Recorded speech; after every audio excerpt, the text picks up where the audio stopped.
start tonight. Northeast Armed Road, just off of Highway 551. This is south of Wilsonville. The warehouse at the end There we go. right across the street from the Aurora Airport, completely engulfed in flames right now.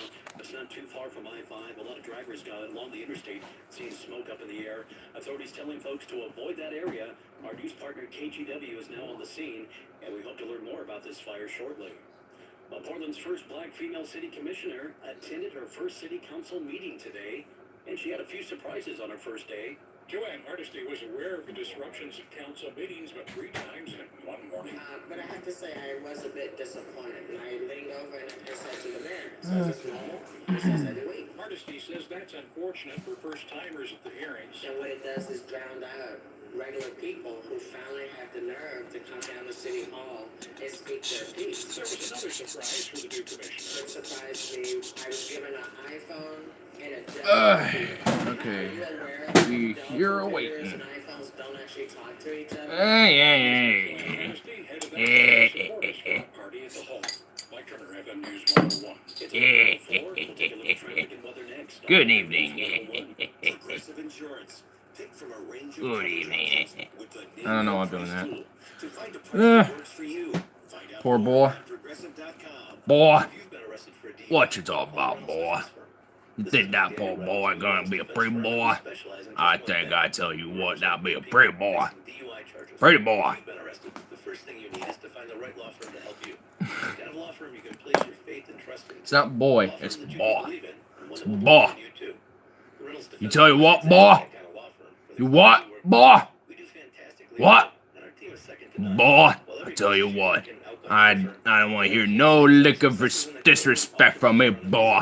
This isn't Tell just a me happy your age is youngie. attorneys have more than 35 years experience in Oregon. If anyone should be calling anyone a boy, it's It's you, it's me. When I say we do just I was one smoked thing, all day and this by is why accident. we're so effective. There's been times I've done that. I'll just be doing shit throughout the day. Firm to help you. And then I realize that near like the later part of the evening, I'm like, I haven't smoked at all yet. Oh my goodness. Please call us right Let's away. get lit. I instantly think we should get lit. We're here if you need us. As soon as I've realized that, I'm like, this is a crime. From the Mercedes-Benz Wilsonville Traffic Center, Portland's most traffic 24/7. As we mentioned at the top of the cast, that big fire, that commercial fire south of Wilsonville tonight, northeast Orange Road near the Aurora Airport. Drivers being told to avoid that area near Highway Jeez. 551. I kind of know where that is, but I've never been there. Near this Aurora Airport and shit. I know where it is, I've just never been there. Crazy industrial fires. Yeah, disappointing. I'm gonna get litty. There you go. Fuck yeah. Yeah. Today I've only smoked like twice. Like literally one. Well, there you are. Hey. Gloria said she, Huh? Gloria said you would have had her shake that one. Huh. Yeah, but what was I about to say? What was I just about to say? Okay. Oh. I mean, wow. Okay, I thought I was about to remember what I was about to say, but then I totally spaced on it. Wow. Sad ignore. I had it again. I was about to say something, but then he popped in. I'm like, there you are. Where'd you go? And I'm like, oh, okay. Wow. Sad me. That wasn't even because I was high or nothing. That was literally just because I distracted myself. Just utterly. This is wow. That was just bad. I'm bad. I'm a bad person. I just started shitting on myself. Nah. But for real though, I am a bad person.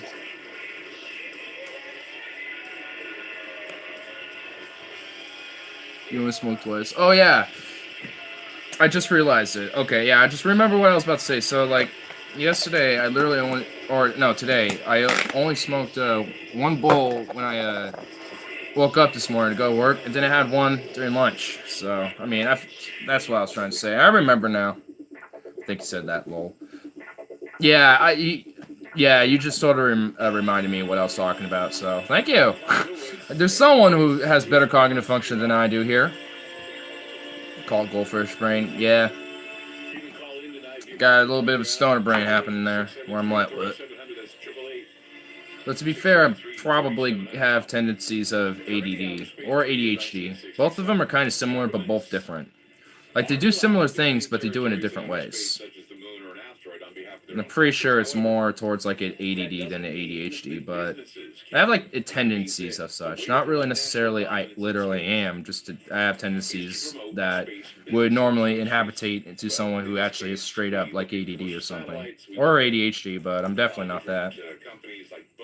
I don't literally go thought, must say stuff, thinking, consistent, talking point, consistent, what's thinking now, like that's kind of like an ADHD mind. They bump all sorts of different stuff, but that's definitely not me.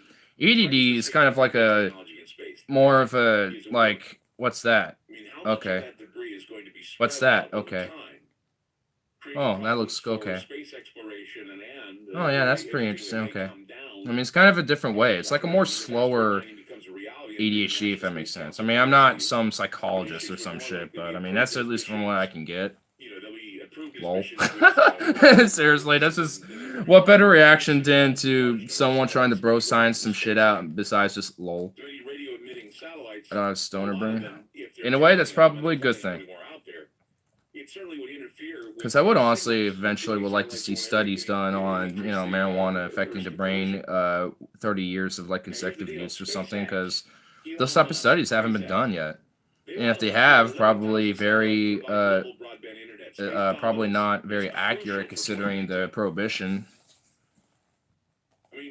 It just can be a bit frustrating at times. It does.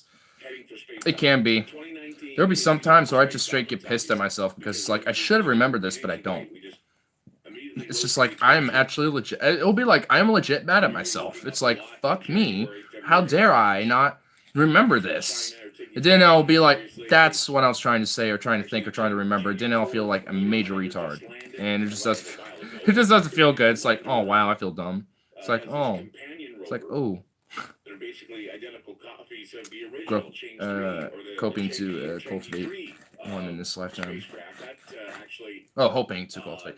Well, hey, I mean, that's not that hard. I mean, you just have to, like, you could easily find information and knowledge on how to cultivate, at home.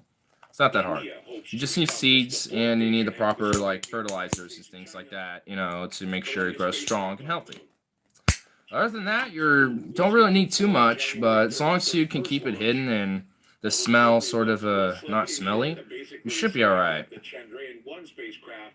Just, since you're in an illegal state, I'd just be a little cautious because there was a story I even overheard earlier today where Kansas passed a bill, or at least the Supreme Court ruled that the Fourth Amendment doesn't exist in Kansas because basically there was this case where this woman or this officer or something like that was following somebody, false ID on a suspect basically, and followed the person, asked to ID the person, and they're like, this isn't me, the person you're looking for, I'm not that person. You would think that would be the end of it, but no. Like, she sat right in front of this guy's house. She's like, I smell some weird stuff. I'm gonna call backup and like a whole squad of police, and we're gonna literally search a house and find a little under an ounce of marijuana locked in a closet, locked in a safe in that closet, locked in their bedroom, where you won't be able to fucking smell it. And also, you want to know the other marijuana they found? A half-smoking doobie in their living room. A half-smoking doobie. Half-smoking marijuana in less than an ounce of someone's home. And the police were able to warrantlessly search it because criminal scum. Like, good job, Kansas. You're very retarded. Like, sorry to any people in Kansas, but your state is kind of dumb. Like, the state's policies have been very dumb. Like, it's not just the only thing I've heard out of Kansas that's really shitty. I turned my fish tank into a grow tank, so my fish are almost gone. Aw, damn. No population rebuild? Should just like go to another store and just replenish your fish or something. Be like that. Because like a grow tank, because marijuana, like, it's just gonna be a time where that weed is gonna be way too big for that tank. You're gonna have to put it somewhere else. So it's just like, it'll be a good start. 4 left. Damn, dude. Yeah, because we haven't really updated about our fish in a while. It's been a while. We haven't really actually conversed about it in a minute. Damn, it's only 4. I mean, I feel like there's a potential where you can rebuild population, or like rebuild your own little ecosystem there. Evidently something in between all that went wrong to where you went from like over 100 to 4. Like something happened. It's just you gotta like figure that out and be like, what could have been the potential, and then straight up, yeah, just adapt and overcome. I can only wish they're in there. You can only wish for it. Damn, that brutal. So brutal that it can't even overcome. What did you just do? Oh my god, all that... Your glaze on your donuts seem to became like broken pieces of cement and shit. What the hell? Donuts aren't supposed to do that. What? Have like those like it's just the glaze like on the actual donut. Like it's not supposed to like crumble like that unless it's really cold outside, which I guess it kind of is, but I mean that's like more than usual. That looked like, you know, someone just took like a and it shattered. That's why I hate refilling it. Donuts.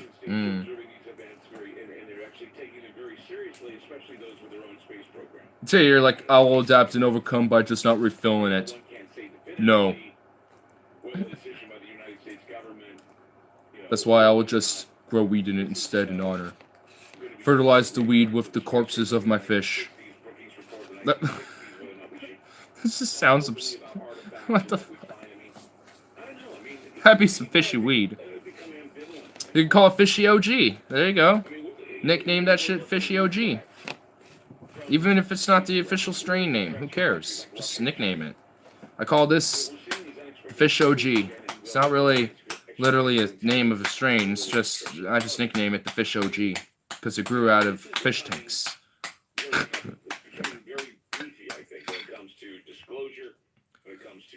Did you bring the donuts? Just,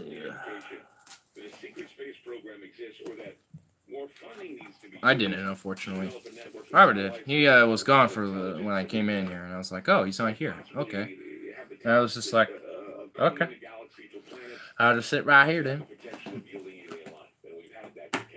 I wish I'm trying the whole eating healthy thing an hour ago. Yeah. For me, it's not really like, for me, it's not necessarily like the eating healthy. It's more like avoid stuff that obviously is not healthy. Like, make that a very rare treat or just don't do it at all. So, I mean, I've noticed myself, I've definitely, like, stayed away from, like, sodas, donuts, actually, surprisingly. Maybe from time to time I'll have one. But, I usually try to stay away from, like, candies, chocolates, things like that. And, I mean, it's been... Or at least especially processed stuff. Ugh. Like, when it's all, like, filled with preservatives and processed, who knows what, that's probably more cancerous than actually good for you. So, it's just like, oh. Avoid those. Other than that, you know, it should be good. As long as you aren't overfeeding yourself or some shit. Like, I'm going to literally eat, like, 10 pounds of this one thing in one sitting. It's like, you probably shouldn't do that. Like, humans aren't capable of that. Don't do that. Yeah, but just eat some bad acid. You're always doing that, sir. Going after them bad acids. But it's not now. Got tomorrow off. I do. And if you do too, that's pretty dope. Though I got shit I'm doing tomorrow anyway. At least as far as I can tell. Try mushrooms. I might at some point. I'm just thinking about it. I'm hoping that one of my friends is actually willing to be a friend and clutch up and actually hook up on the shrooms, but he literally is like, for the past month and a half, like, I'll get you, we'll have a Christmas trip, bro. That passed. We'll have a New Year's trip, bro. That passed. Certain thought patterns and certain ideas. Where are they? Like, in my own time, I have found another source for shrooms just on my own time, just out of, you know, hearing people out of ear, you know, just listening in on conversations and just, you know, figuring out who has a source, who doesn't, and actually talking to that person. And I did. And it's like we haven't actually established a connect, you know, with a link on the hookup mushrooms at least, but you know, hey, but we're friends at least. So it's just like, but like I'm not waiting for you. I'm like if I want some, I'll get them on my own. Damn it. And at this rate, I could. I mean, look, whatever they decide to do, they want control. They want the control of space. And I've said this before. It's not Trying to get Jesse Lee Peterson high. between our ears. That will be your goal. The long life goal of Carl Rove, to get Jesse Lee Peterson high. Mushrooms are amazing. Oh, I bet. Mushrooms suck. What? Without warning. Yo, two pastor. 2/8 in the head. Puke can go through his. I think should appear to have its successes Damn. in 2019, but beyond all of the hype and all these good outcomes. And Damn. all these things are Now there's contention on shrooms here. There's contention on drugs, like with every person I talk to, I swear. Like, either like, yeah, mushrooms aren't good, bro. You need to do this. This is a better hallucinogenic experience, bro. Or like, no, you should do this instead. It's a better experience than that, bro. It's like, whoa, what? It's just like, can we just enjoy them all? Like, can we just have fun with everything? Start with 1/2. I liked them. I was just kidding. I was just, I'm just like, what? What? How dare you? How dare you? No! I need to not wear a scarf while I'm like doing weed consumptions and tray endeavors, because my scarf just lands in my tray. You don't take the skirt off once you do these. Weed my scarf, yes, I will. Or at least like bury it in myself or something. Like get this and just bury this bitch in my hoodie. There we go. Just slide through like that. There we go. There, now nothing will do that. Sweet. At least I didn't lose any. You just pretty much acted like Velcro and stuck to it. So it's just like simple. It's just pretty much just like you gotta like brush it off like that. We couldn't get the invite to the game. Yeah, dude, I don't know what was up last night. I've literally spammed that game invite on you, dude. I've spammed it a few times. At least we were able to play some rounds, but then after a while, it just, I don't know what. Like, I would be up on the menu thing, I'll be like, invite. Alright, options available again, invite. Options available again, invite. And I'll go back, and I'll be like, alright, let's wait a little bit, nothing happens. I'd be like, okay, let's invite again, after like another death or something. I don't know, man. Maybe it was just me literally probably trying to invite you to a little too frequently, or I don't know. I would think it would be fine, but it was weird. I don't get it. Conquest? Yeah, yeah, we never got a chance to play Conquest, though. We did play a few Operations missions, though. So, like, honestly, I kind of like Operations a little more, because at least for the dynamic of Battlefield 1, it works, because it's kind of, you know, related towards World War 1, and those Operations is basically like a frontal advance on, like, a whole grand operational scale, and you have to like just move up, and you can't move up until the entire area is moved up and, you know, cleared and shit. There's no hardcore operations. That sucks. That actually does kind of suck. I would love it to be hardcore operations. That would be legit. I would play that non-stop. I wouldn't care about anything else but the hardcore, but unfortunately it's not there. I just got an invite to the stream, and you've been here longer than YouTube, you're trash. I don't think I need to reinstate this, but because I want to at least let everyone feel at least a little bit of, like, understanding, YouTube, you're trash. I want, at least, when I mean by the understand, I mean, like, I want everyone to at least understand me and say, YouTube, you're trash, and everyone be like, you know, just like, just everyone just, you know, all at once, just gently release the stress of, stay with me, YouTube, you're trash. Works out. Feeling better already. Maybe it's just me. I'm 63, bitch. Oh, damn. 64-year-old. I'm 63, bitch. Damn. Oh, getting wrong. Wrong. That is fake news, believe me. Let me just tell you, this is the most tremendous of fake news. You are actually 64.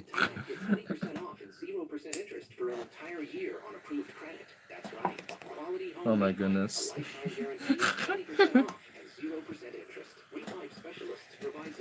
Oh, that was here, dude. Tailored for your home. So call Repipe Specialists today for your free in-home estimate at 888-920-1506. That's 888-920-1506. 888-920-1506. Would you accept a designer tag price? Of course not. I'm Lake with Lace Auto Collision Centers. So why would you let an insurance company steer you into discount body shops that cut corners and use imitation parts? You paid your insurance premium that guaranteed you the right to pre-loss repairs. Don't get ripped off. Choose Lace Auto Collision Centers. We work for you, not insurance companies. Lace. Factory parts, pre-loss condition, owners. The finest in collision repair. I'll be whatever I want to be on here. Well. Whoa. On air, online, and on site. Get traffic, weather, and news reports while listening to the top stories of the day. Visit KXL.com. Download our app and follow us on Facebook. He'll throw back on the liquor. Go to sleep, lol. No. You can't make me. No one's going to make me. And no one will. So, no. I will make you. Oh, shit. Okay. See my eyes. Oh, God. Yes. Oh, no. Don't unleash the spell. Don't look at my eyes because they'll make you go blind. Oh, God. I'm blind, dude. Ah! Ah! It burnt my eyes away. Jim jumps to his followers. Using his wearing black shades. Yeah. I want to get creative, but I have no juice. Well, you have a few options there. You can either try to find some stuff to make like a tea, or just take it straight up. And I know it's nasty. I hear about how gross it tastes. But, I mean, if you got nothing else, you got nothing else, right? Sometimes they blend it with something else. Yeah, well, yeah, he normally has juice. Like, juice goes pretty well with kratom usually, but... Oh, you're talking about kratom. I thought you were talking about mushrooms. Oh. Well, yeah, yeah, well, that you probably want to definitely mix that together with something. If you want to try to avoid the taste. Mm-hmm. If you want to try to get an immediate effect, I'm sure just having it straight up would work. No, you can't. It's my place. He was 35. Damn. I made the mistake of white grape juice. Horrible combination. Oh. Yeah, grape juice doesn't sound pretty... It does not sound pretty good to go with that. Look behind me. I don't have to. I don't need to. I have this. I have a mirror right here. So. Haha. At least you're drinking something good for you, citrus. Yeah, I got some vitamin C going on in there, so you got a little bit of energy from the vitamins. Along with other good stuff, like fructose. Got some healthy sugar in you. Look under there. I don't, like, under there's just my weed.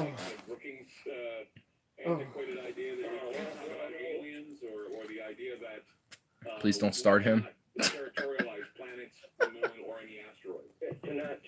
People of color are just so virtuous. Virtuous. Oh. Look at me. Oh, I'm so virtuous. The hell tis him into the focus torture. Oh, shit. Whoa. Whoa. Damn, son. Damn, that's been building up. Yeah. Oh, pocket fit. Okay. I'm not okay.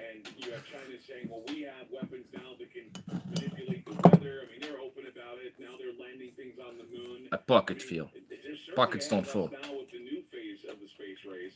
I mean, I don't know what we're going to do to beat it. But My I know pocket fell. going on that aren't being revealed. My Like pocket they said, the space fell. aggressor program is well underway. My pocket that's falling out of my ass. I What's lost coming my out of your ass?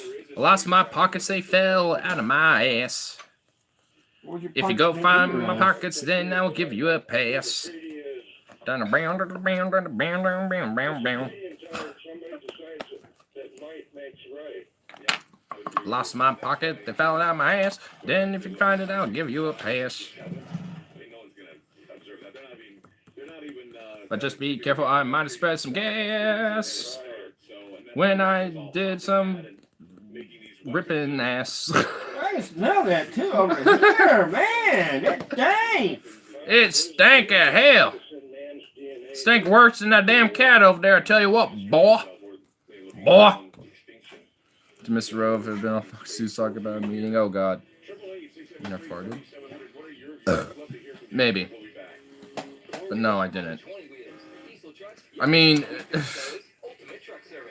like, how do you even answer that question? Because, like, that's a natural thing that happens.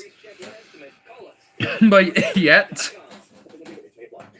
I guess somehow it's only a thing that just happens on a one-time occurrence, or just like by the very nature of like by command. Like, I guess that's how it works. Or not this time. Nope. At least not yet. My team and I are looking for a handful of people in the Portland area who want to learn how to get started making money flipping houses in your spare time using other people's money. Portland is a perfect market for my system, and next week I'm holding a free 2-hour educational workshop where we'll share how to get Evacuate the started room. making money flipping houses and how to build long-term wealth with income properties. To get 2 free tickets. Yeah, people are doing a lot of evacuating right now. You can tell the emergency situation, the dire, like, concern everyone has right now. Need to have your Astron Stone set? Oh my goodness. Well, jeez. I mean, I'd say something, but I'm afraid I'd kink shame. This story, kill me. These pigs. I mean, that makes sense. I mean, I know hippos are notorious for being pretty violent in Africa. Yeah. I could see it being a competitor with elephants and lions and hyenas, maybe. Because hyenas are opportunistic hunters. So they don't kill you and then eat you. They just eat you. So if a pack of hyenas happens to find you, you are literally their buffet. They will just start eating at you while you're alive. They might hold you.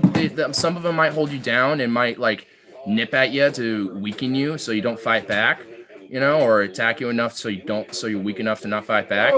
But hyenas, they'll just eat you alive. They literally will eat you alive. They don't give a fuck. Like, when it comes to the most brutal animal, I probably would give it to the hyena because they legit will. They like it.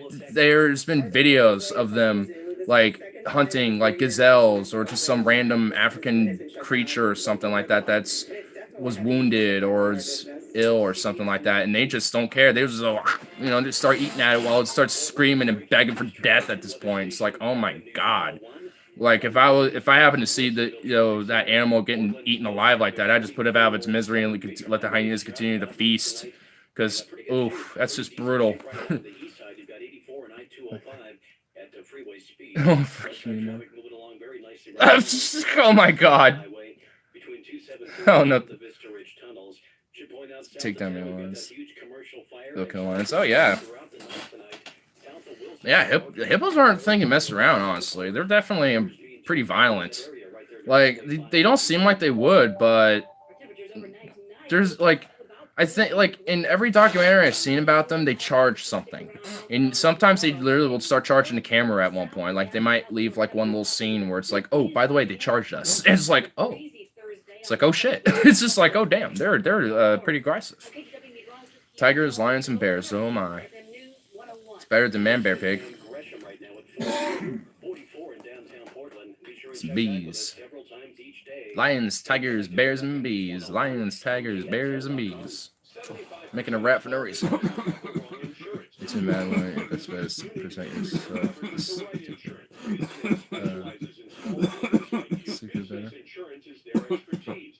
Oh, essentially like make yourself bigger than you appear and be loud and aggressive. Like just like if you have a jacket, just do this shit, you know, just like just be very loud. I mean, that definitely works for a lot of animals. Kangaroos, I'm not too sure. They're a little bit more intelligent than most animals. They're a little bit higher on the intelligence field. Like, I mean, they straight up know how they basically kickbox and, like, go boxing, basically. I mean, you kind of have to train them to actually do that, but they basically could. I mean, they do it in the wild. They're just like, fuck you. But then they'll use their feet and just do the double kick with its thick-ass tail. You want to be sick or appear sick. Oh, so try to make yourself throw up and that type of stuff. I guess that makes sense. If you look like you're a sick animal and appear like you're ill, and that will not look good to an animal that might want to kill and eat you, or, you know, deem you as a threat and then probably gnaw on you and shit as it tries to kill you. It will see that as a risk of getting sick itself and it'll probably avoid you. So, I mean, that makes sense. I'd probably make myself puke a lot. Like, it would be the most excruciating experience to force that upon myself, but if it makes me look sick to it, then sure. I mean, I don't know how... I mean, it makes sense in a way. I just don't know how proven that has actually been. So, I'll have to look into that. Yeah, I feel like I'd square up. Or like, oh, what's up? If kangaroos, they're afraid of being sick. Run zigzag with Crocs. Yeah, that one I definitely know, because they're fast in a straight line, but because they're longer creatures, if you go in zigzag, they have to like fly half of their body across, you know, to do anything. So doing that would cause them to either have to literally follow you in the line, or just do this, like, it'll take too long for it, and it'll probably just rather give up at that point and just say, that's right, run, little bitch. Run, you human bitch. Louis C.K., God bless him. I love Louis C.K. He's great at comedian. Mexican-Hungarian Jew. Well, Africanized bees. The African bee, yeah. They're, I know they're more productive at producing honey, though they're definitely far more aggressive than their European counterparts. So, because I've heard that some bee plantations or bee farmers will have some like Africanized DNA in their European honeybees to kind of give them that edge of their productivity, but it kind of gives them a little bit more of a mild aggression instead of the just like meh. Yeah, aggressive and killer bee. Yeah, I mean, it's not as aggressive as Africanized bees, like, because those are like they will attack anything from a mile radius, basically. And like there are stories I've heard about them, and it's I've seen it. it's terrifying. Like there was one I heard a story where they found one in a barn or something, and they disturbed it and trying to deal with it, and everywhere for like 3 blocks around was immediately just swarmed instantly. That was alive. And people had to abandon their cars. They got in people's vehicles and people's houses. Like, it was insane. They don't play, man. Yeah. They're just as bad as hornets and shit in cases. Like, if you've seen, like, some aggressive hornets and shit that, you know, have big-ass colonies like that, what's even worse with them is they can attack you multiple times. They can live another day after they fucked you up. So with bees, it's basically a bonsai attack. Like, once they stung you, that's pretty much a guarantee that one's dead, because the stinger stays in there pulsing the venom in you, because the venom gland is on the stinger and it'll stay attached. So it's basically one drawn-out sting instead of multiple, like, bam, bam, bam, rapid-fire stings like wasps can do and hornets can. So, I mean, they're just brutal. Like, if they weren't so valuable for the ecosystem, wasps, I would just seek to it their extermination, damn it. They are just the most awful things. Oh, hate them. I'm just like, I will seek to their extermination, damn it. What good are they? Well, They can't make honey or anything. well, yeah, they don't. What they do is, they will usually go after other bugs and stuff. Usually, they're kind of like other flies, mosquitoes, and things like that. Even other bees too. So if you Aphids. aphids as well, yeah. They like to eat aphids. What are So if you aphids? get a bunch of aphids on a tree, it'll clean it out. Yeah, aphids are like this little bug that will be on leaves and plants and you trees walk and by stuff. their nest, they'll sting the crap out of you. Well, I know about experience also. Yeah. Yeah. Only one time. I don't think I need to say it again. I hate wasps.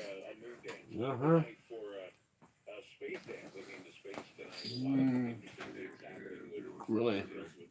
And of course, looking at New Horizons, we've had so many things happen tonight. I can't remember Christopher what? But that was a productive. Okay. China did that. China what? Landed on the other side of the moon. Oh, they landed on your side of the moon? Yeah. Oh. And then we have another space basically somewhere that's millions of miles away. They're sending photos back. Oh, that's cool. So they sent something out, and now they're getting like a satellite or a probe out somewhere, and it's getting. They're sending us pictures back, but it took a long time to get their gifts. Damn, that's kind of interesting. Yeah, I mean, I'm not against other nations, doing spacefaring exploration or research or whatever. So to me, I'm that's not just... sure who sent that probe up, and or was any of them way back in the atmosphere. Nobody's ever been close to the moon and everything's going on. Yeah. Well, I mean, we've explored the other side of the moon, but to actually land there and chill out and explore it or whatever and be on the other side of the moon, we haven't done. But we've like orbited and checked out the other side of the moon before. But that's actually kind of cool to, hear that a little bit. I'm sure there's, some, interesting, scrupulous things considering it's China. But the overall aspect of just, seeing the research. I'd kind of be cool to see what those pictures would be, see what they sent back. I'm sure they probably got like different pictures of like different bodily space objects and things like that. And they probably got, I don't know, maybe more information about different exoplanets or something, or different star systems that may be around that we already know tonight. Have you ever seen anything on B? Sleep as fuck. Alright, peace out. Hi, hon. Yes, ma'am. Leave me here with Carl. Yeah, she is. Yeah, I can be there in a minute. What you need? I ain't playing anything. Partial segments of the economy, like think about this for a second. Just in the new sciences, Well, she was just wondering what was up. Yes, It's like, what are you doing? See you in the garages, yeah? I said we're not doing anything, just talking. Just chilling out, yeah. Who do you think's gonna win out? Because this brings up Yeah, a lot of NASA news today. They took pictures and does things in space, way out there. Yeah. Yeah, no, actually, I'm not really concerned about that. That sounds exciting to me, really. It's like, oh shit, like there's something we took pictures of and we're sending them back now and gonna find out what that is and try to, study it more. That sounds cool to me. It's like, oh, cool, something to advocate for. Sweet. Something that I advocate the whole world should be doing is happening. Okay. I wish it was a little bit more like collectively, a more collective effort with the world, like, what I'm saying, but it's cool that's happening at least.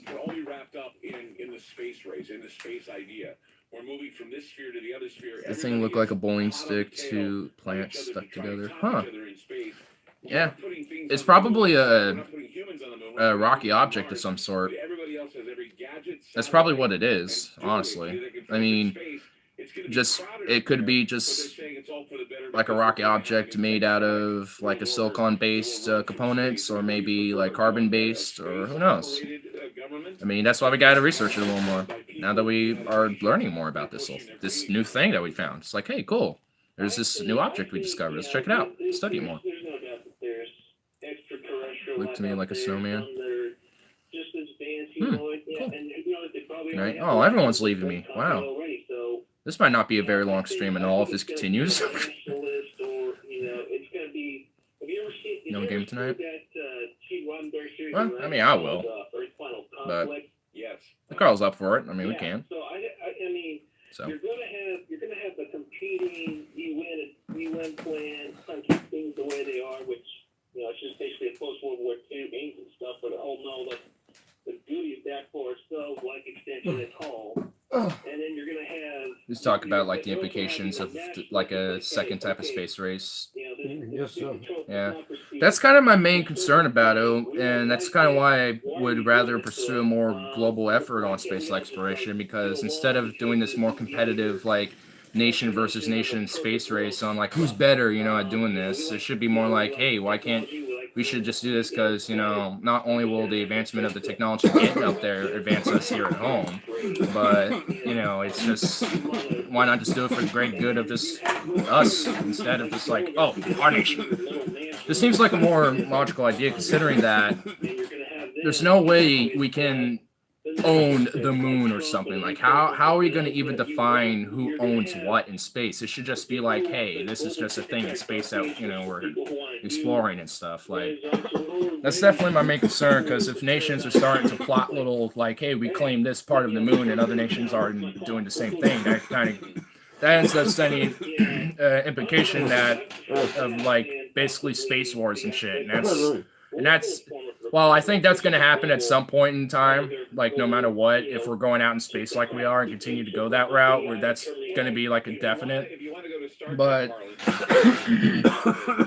to at least try to avoid a lot of those type of implications and at least try to stop at least a lot of different various factors that can be avoided. That would at least be a good start. But damn, that murked you.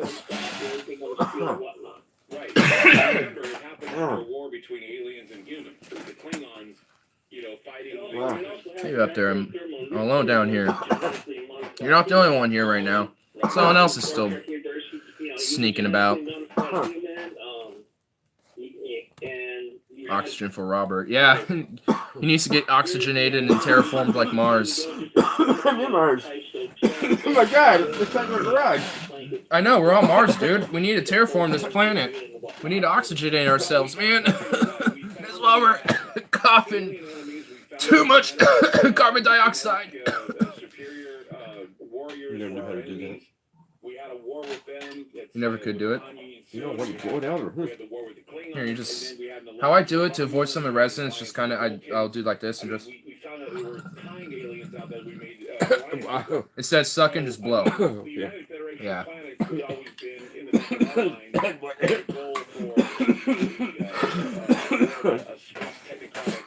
That was a Keith Snook bowl. A Keith Smook bowl? Yeah. A Snook? A Snooky bowl? It's a Snooky Keith. It's a Keith Bowl Snooky edition. Oh my God. Like a bean. Snooky wants smush mush. Snooky wants smush mush. We won't get that reference. Snooky wants smush mush. Okay, we need to get in the Schumer, Trump, Pelosi meeting. That's why Snoop and like the snacks. Yeah. Yeah. And why must I get into that meeting that happened like 12 days ago? Like, it's just one's having a hissy fit, and the other two are trying to calm him down. Next, bring like I don't know what else to say about that. Anyone else has already said. Today, 3 p.m. Oh, there's another one. Oh, well, I don't know about that. I didn't even realize that was happening. Oh my God. All right. Well, I don't know much about that. So, though I think my conclusion, I think my summary still works though. I'm there for a short time. Oh boy. Oh boy. Well, I think I might spend some of my night tonight doing a video or two. So, I might do one on that. I don't know. I'll look into it, read up about it. Boy, don't you watch TV? No. Of course I don't. Like, the only time I ever do is like the Science Channel or some shit. Like, or to Travel Channel. But no, I don't. It's not good for the brain. As I ironically am talking about using something that's just as not as good for the brain. You look like a cartoon already. They were. They were cartoons. Yep. Ah! Hiccups, dude. Jeez. Okay, hold on. Alright. A probe that's billion miles away from the Earth, probing something that is suspiciously bizarre. A rock, a spaceship, whatever you want to call it. It's something that's certainly worth investigating. It's the ultimate dually. I mean, amazing times. We live in. I mean, it's probably like a space rock or something, but, you know, worth investigating. Check it out. I mean, it's worth checking pretty much anything out in space, regardless of what it is. If it's just a rock, explore that bitch. You might find some ice or something. And if there's ice, if there's like ice on that rock, well, you might be able to find like maybe some building blocks of life or something, which would be like the panspermia, which at least have more evidence for the panspermia theory and stuff. The pigeons are coming back to. They thought it was a rocket first. Actually, yeah. Two vehicles that are actually stacked together, or something that looks stacked. Yeah, there. I mean, even the chat was mentioning something about that. Like someone said, it looked like a snowman or something like that, and it's like, I mean, like if you keep turning it, if you have something basically where you can turn the screen. Or like you can orbit around it so you can move around it to check it out more. Right. Yeah. In other words, because it actually shot on a different angle. Yeah. Like the probe was able to shoot the pictures at different angles to check it out. Well, actually, it's basically filtered through it. Mm-hmm. That way, people that don't know how to actually to work through that filter, it's actually not showing anything. We basically know how to work through that filter. Well, yeah, because if you take the pictures with like a standard camera, you're not going to see anything because there's probably not going to be any real light showing. So there has to be certain filters and exposures to actually kind of show the. Well, this one actually blacked and one out. Huh. See, NASA doesn't really want us to know. Well, I mean, why though? Like, I mean, that doesn't make sense. I mean, that just doesn't make sense though. I mean, they're just scientists back in the Roswell time. I mean, they're scientists that try to do research and study on these type of things. And if they don't know exactly what it is, I mean, they can only kind of speculate. So if they don't know, I mean, they don't really know. Within the last 10 years, basically, we finally got the space files where we actually had documents to them. Well, yeah. I mean, and they've hit close for a while. Yeah, I mean, well, yeah. For me, that's like the whole broad aspect of the whole government needs to be more transparent. You just have one. Oh, I mean, I have more in my room. If you want that one, go ahead. You don't mind? No, sure. I don't care. Okay, thank you. I got more in my room. I just kind of had it out here in case I finished that one. Oh my god. Yeah, it's an opener. But what was I about to say? Yeah, there's just something up there. Yeah. Well, yeah. I mean, you know, I definitely don't rule out that it could potentially be maybe like a probe. It could be if it's not like if nothing happened to ours taking pictures of it, or at least necessarily, then it could be abandoned maybe if it is. So. Last guy there was in Arizona. With basically, there's nothing in Arizona usually, just all desert. But yeah, if you go out there, you can actually see things in the air, you know. Yeah, because there's pretty much there's not a lot of light pollution. So when you look out at night sky, it's so clear that you can see every star. Pretty much, it's I mean that type of. I wish I could have that night sky. I mean. It kind of sucks being in like kind of an urban area. Even if I'm out in Mount Hood, the entire night sky isn't super filled. Like you can see like stars everywhere, and it's like so full, but it still feels kind of sporadic a little bit. I mean, it still fills it up entirely, but to go somewhere like Arizona or something where it's also really flat, so you pretty much have the whole horizon too to see everything, that would just be fucking legit. I would love to go out in the middle of the night in Arizona to see that. Like nowhere, not even near Phoenix, nowhere. Just like in the middle of just nowhere. That would be great. Yeah. Have like a big telescope, check things out. I mean, that's pretty much like that's how the first astronomers did it. They just were out in the middle of nowhere, made sure there's little light pollution, usually find a high peak, and just look up and just study them. And I left a note. 2 planets got stuck together like that. Oh wait, what? Gee, get up to the stream. You got all day. Yeah. Are you off tomorrow? Oh yeah. That's cool. Yeah, I'll go paycheck and all that fun stuff. And see if doing something, my bro. Chet may want to build his first interstellar hotel there. The interstellar hotel. The first one. The Trump Interstellar Hotel. I'll have to know how to. Maybe alien crazy. Yeah. I don't know. Yeah, I mean, that's just like the whole thing about it. Like, there's so much about this universe we don't understand. Yeah, true.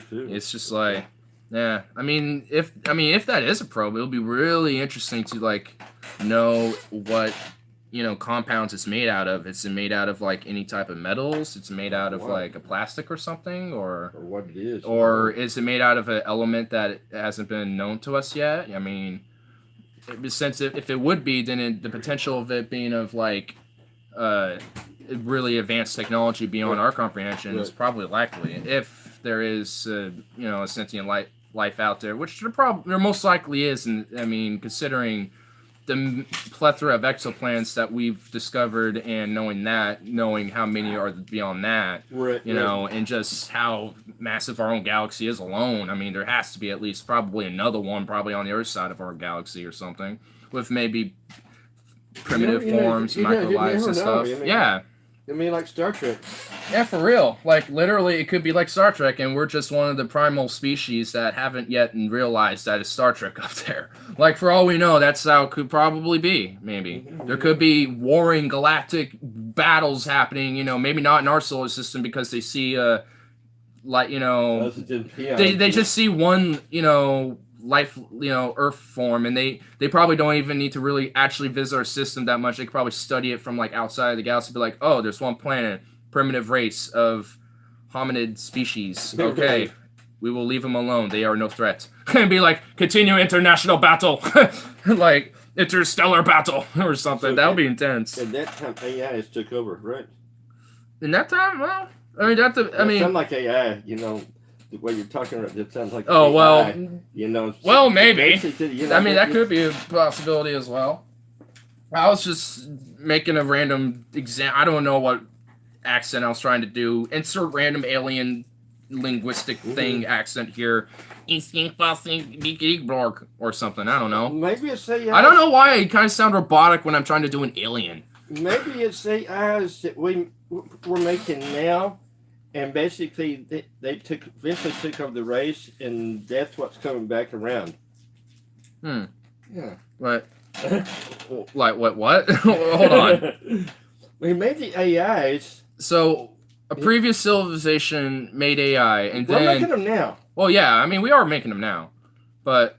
So, they took over, basically, taking over everything else, voice recordings, and basically AIs, they were getting anywhere, echo and everything. Oh, yeah. So, in 5 years, it's going to take over, and then... Or at least at the minimal 5 years. Right, it could be up to like 50, maybe, give or take. Sun's heaven right there. We're going to... Yeah, we're in a really big... We're going to revolt. I mean, it's a really big transitional time right now. Why? It's just because of the... So they leave, and they come back, and they're the bigger AIs. Yeah, so that works. So the Borg? Yeah. I get it. So the Borg. All right. So this is the Borg in Star Trek coming back to haunt us. Yeah, really. An alien to... What's Carl at his subject? Well, he had to go to bed, I guess, so I don't know. They'll come out of the black hole. It's my favorite subject, well, next to a few others. Oh, yeah. I mean, the one thing that I kind of don't buy about the AI, like, it will, like, take control of us, is, like, why would we build an AI to just, like, control humanity and ourselves, essentially? Like, that wouldn't necessarily make sense if it's like we will make an AI to literally rule over us, essentially. Do everything for us.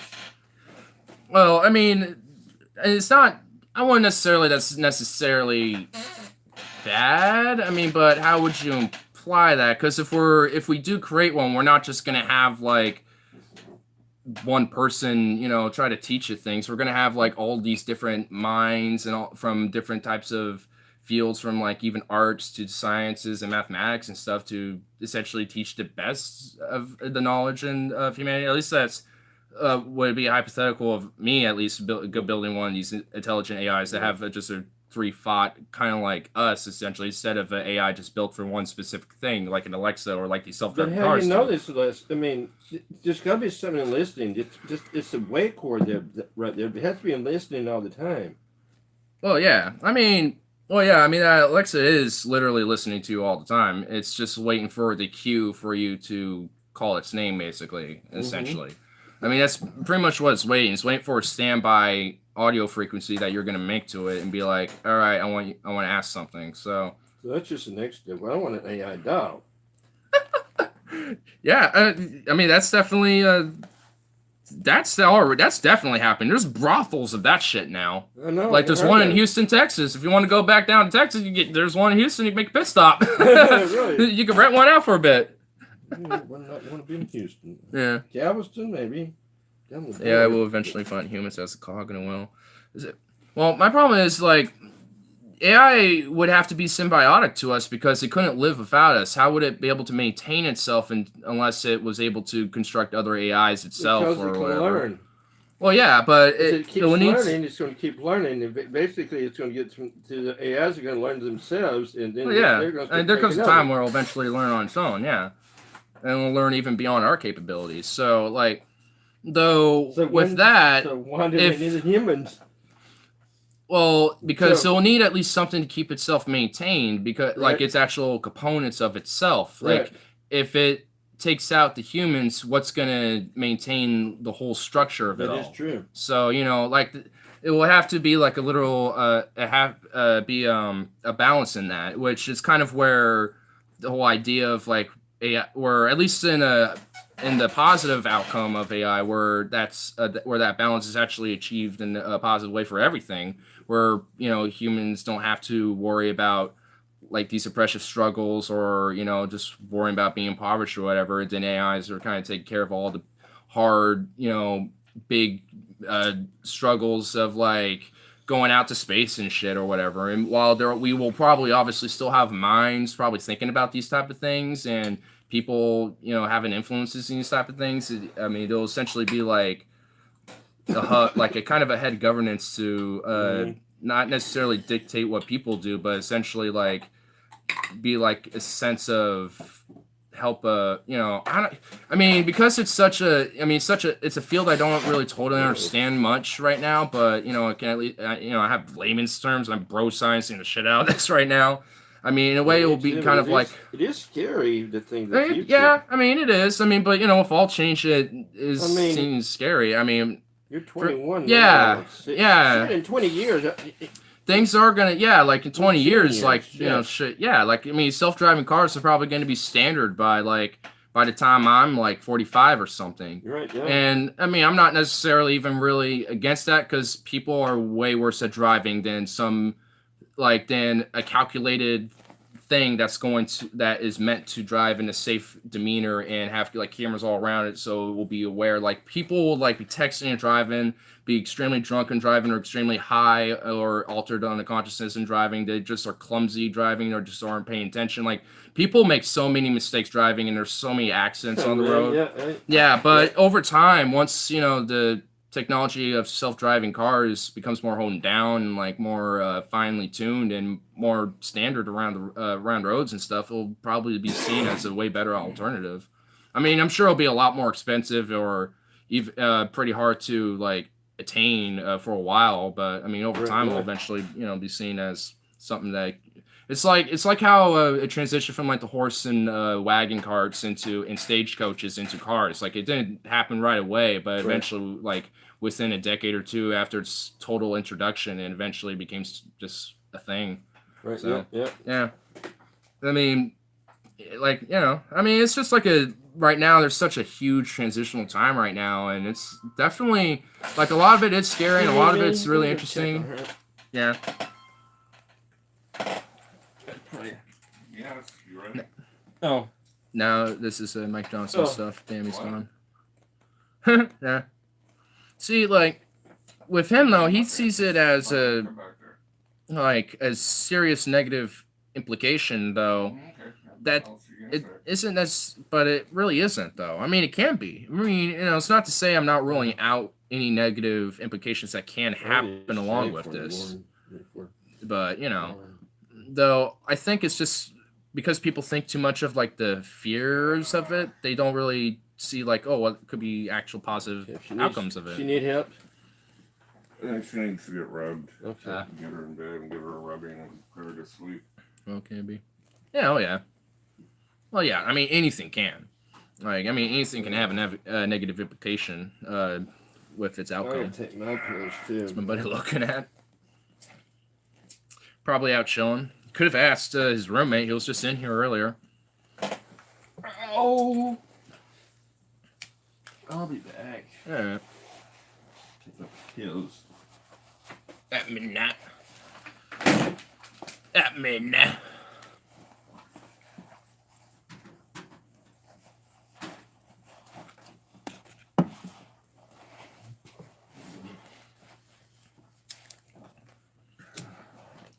Oh, come on. Hey, rub. Do the rub.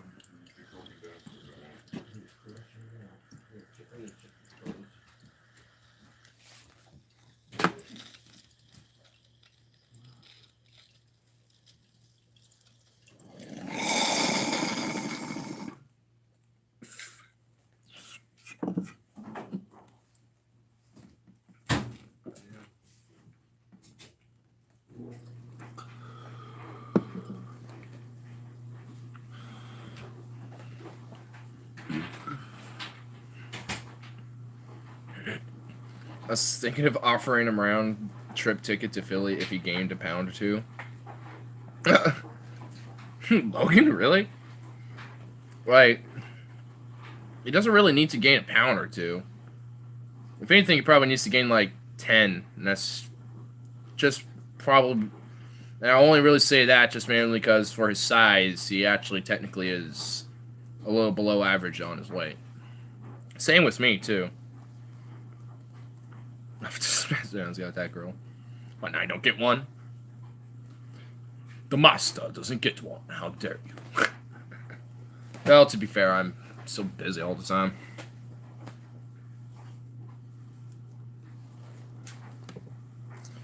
Depending on when it work. Wouldn't be as wet, boy.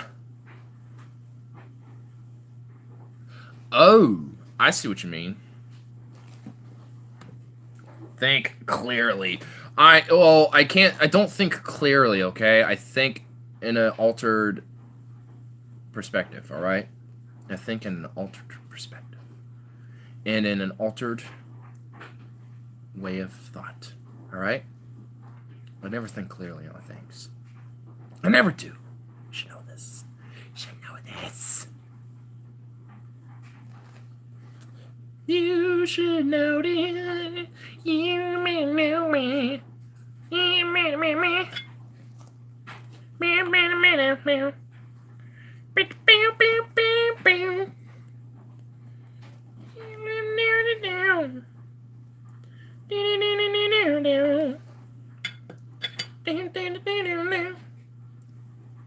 Oh my, we are in an altered state here. Of course. Well, I'm always am in some way, shape, or form. So, Bandito, hey boy, hey pretty boy, pretty boy, boy, pretty boy. Come here, boy. Hey, boy. Don't want out there. It's frigid. It's cold out there. Boy. Hey, boy. It is frigid cold outside. So I got a pussycat. I got a pussycat. Doesn't even want to be here at all.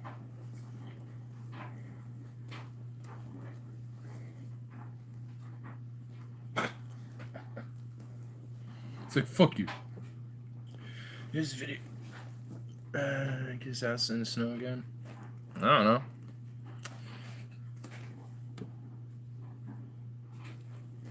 Oh wait. Is it really?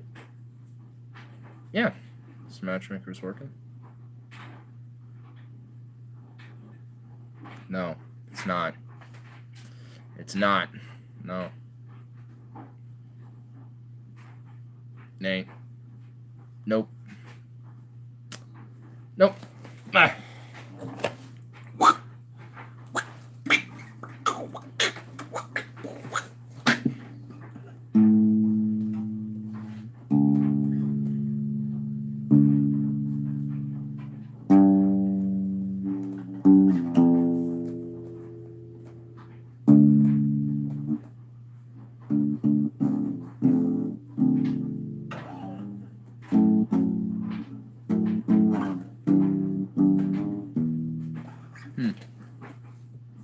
Oh, really? Yeah. No, like, no, it can't happen. That's not happening.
He seems extremely submissive. He is. I had to blow my nose.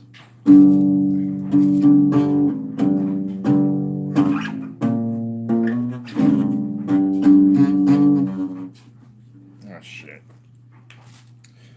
My fingers are stiff.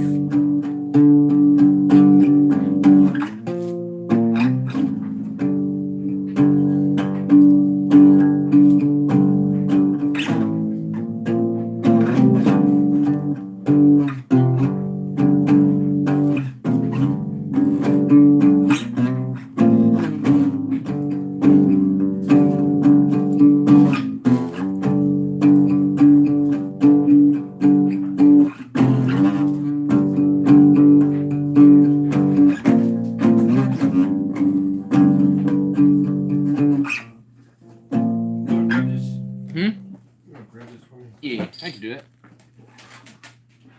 Yeah. Oh, dang. Thanks. Got some weight to it. But you do not want outside, I swear. You really don't. It's cold out there. Okay, I guess you do want outside, you fucking weirdo.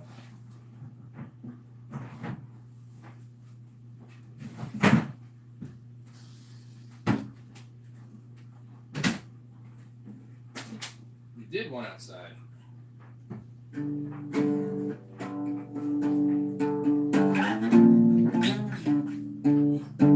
I actually know where I have it picked that's close. I'll just be right back.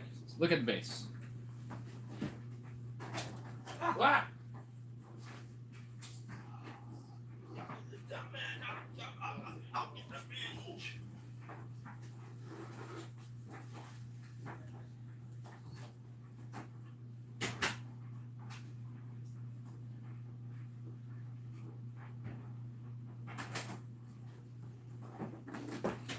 Okay.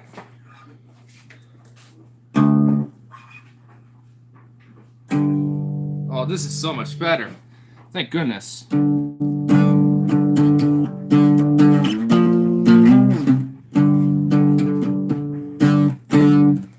Oh, so much better. It's an actual bass pick, too. Conjuring of the Dead, Bethlagor. Bethlagor, there we go. All of them use the same pick, so they all just go heavy duty with their picks. That's how they do it. But I'm not doing that.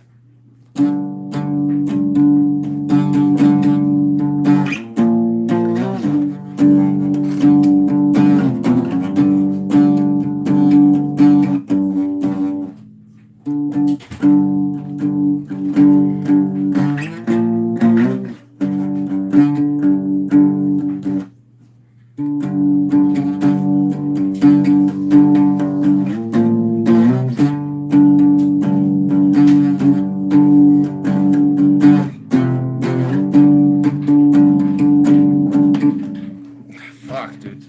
Come on. I'm not doing this right.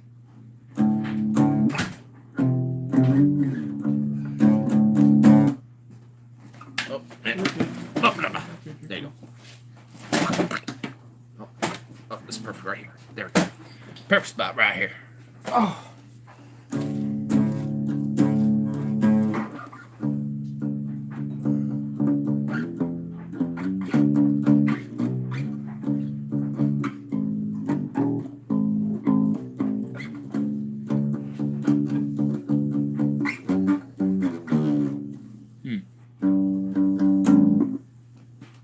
I have a real hard tendency to hit the second string with this. I don't know why.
Well, that derailed in a train wreck. I'm gonna wreck your soft fingers, no pick. Okay, I'll sing along.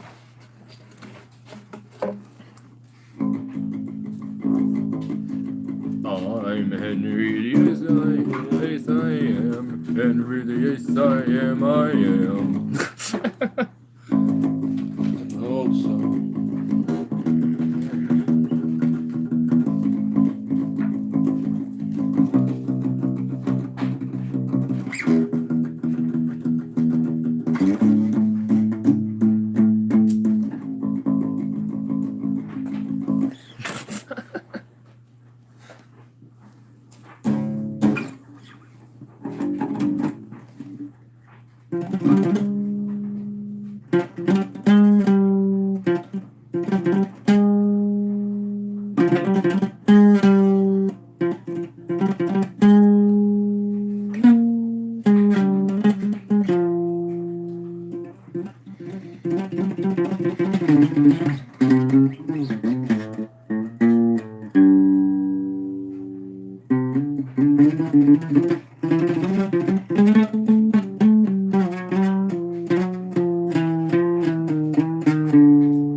I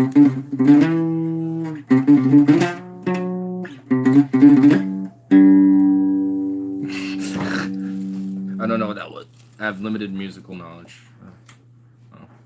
I have a lot of adverse in the theory, so I know my fairy. I know very little bit of very knowledgeable things. By the way, I forgot to tell you today, I made my own meatloaf. Plenty of spices, plenty of onions and garlic. Hey, there you go. Yeah, I'll give you a quick little hint on musical knowledge. Here is piano. Here's mezzo piano. Here's mezzo forte. Here's forte. And here's fortissimo, which is like triple loud. This goes super loud. That should probably put me out of tune. Yep.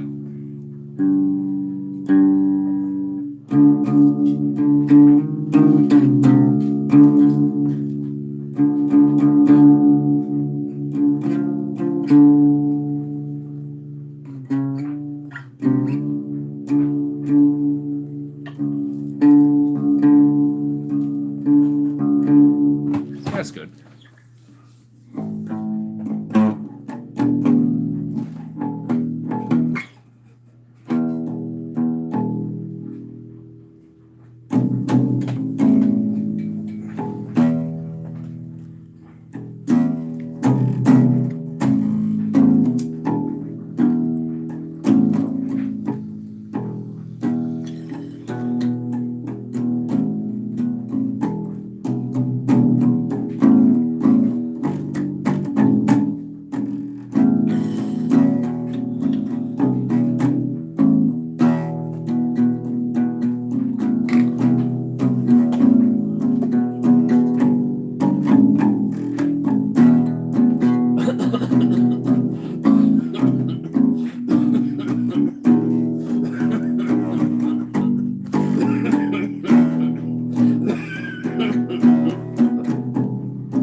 That was super ominous as fuck. That's something good though. I was just like, octave. And I was like, wait, I could do a chord here. Make that sound a little ominous, and then I could do some, like, minors of this. And then I could do that, you know, for, like, some extra octaves, and then go back down. For, like, a super chord. And this goes back to the root. Ooh. I know nothing about playing. Do you know I came across a guy's Oh, I'm chair? sorry. Oh, it's all good. I was just using that to get me up to 58% from like 15, so you're fine. Okay, you sure? Oh yeah, I'm fine. I'll be good. It just uses a bit guitar and bass, I think. Oh. Yeah, there's different YouTube channels for music wise I'd probably recommend, but I just forget some of their names. So there's one guy named Jared Dines. He's pretty cool. There's E-Rock 331. There's who else? There's a few others I'm forgetting. There's this one bassist who doesn't speak at all in any of his videos, but he just plays his bass. He's pretty cool. I think he's Davey. or a Davey like 500 or something like that. I forgot his exact channel name, but he's a pretty good bassist and does pretty cool videos and stuff. And there's a few others too out there.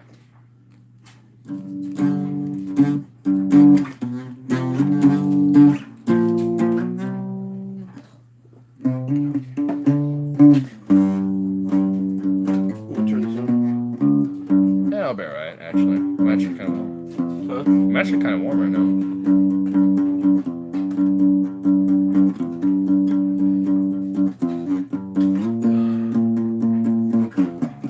Well, thanks for the beer. Yeah.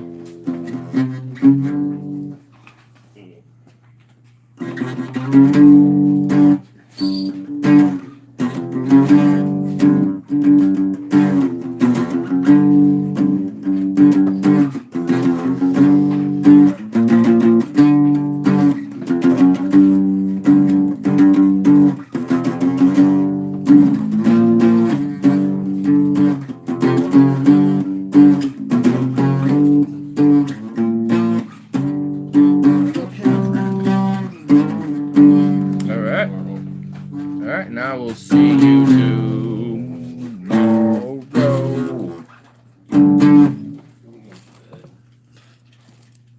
Well, I think we're just talking. Hope this stays with me. Well, just gotta keep that up.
Yeah.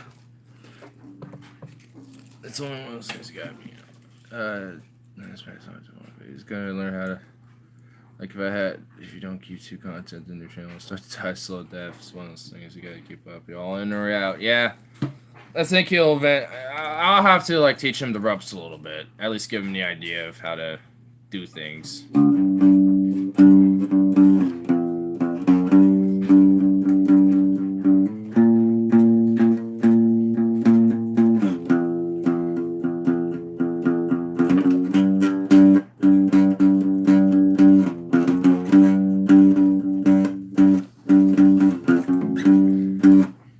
I'll show you what I was doing earlier. Give you another basic in riffing. So, I was doing, well, in power chord form.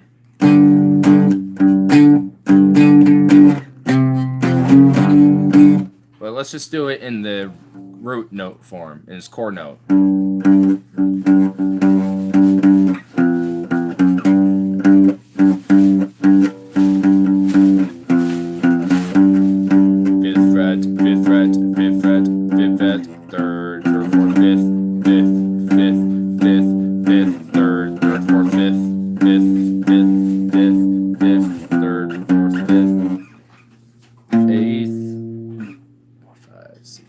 Yeah, eighth, fifth, eighth, seven, eighth, fifth, third, fourth, fifth, fret. So learned on frets. So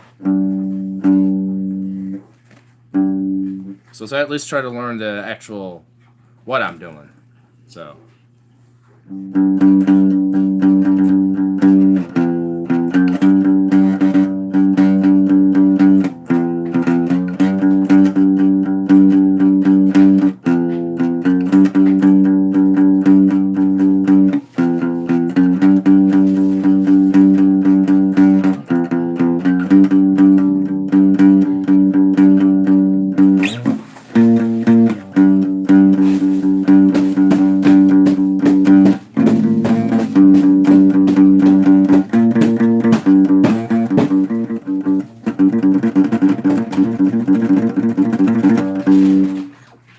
Right there.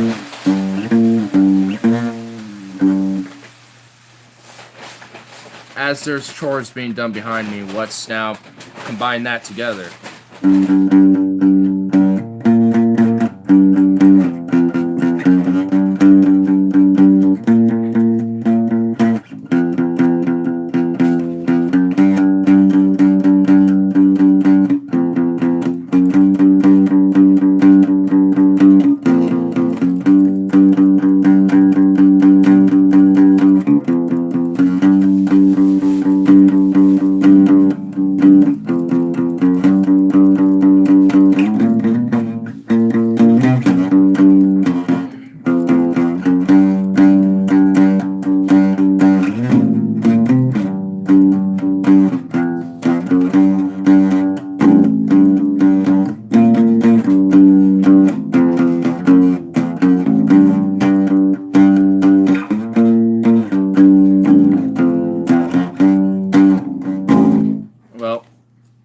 Now that we're kind of getting at least that basic idea down, power chord it.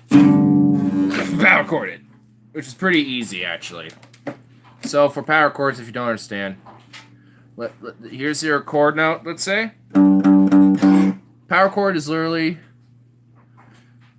go 1, 2, go 2 up, but just go 1 string down.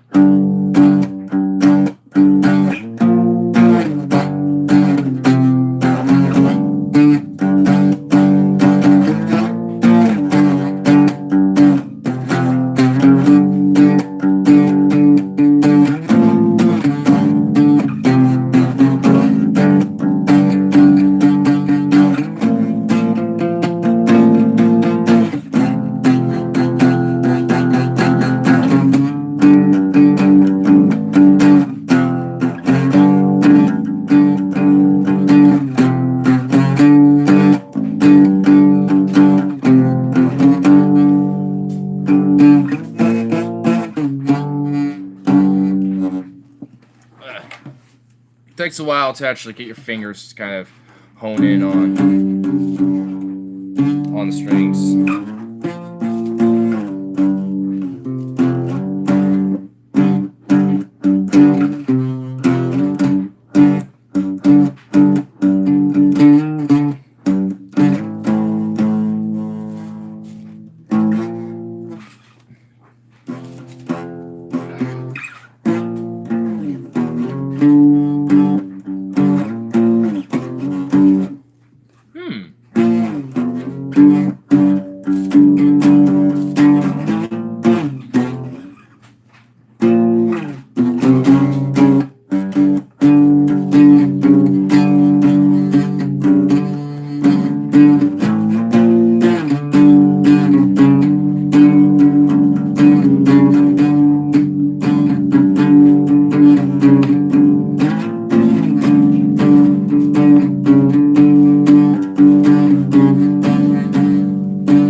derailing it.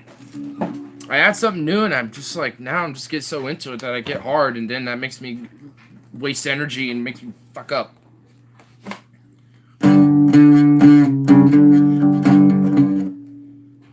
Yeah. Alright.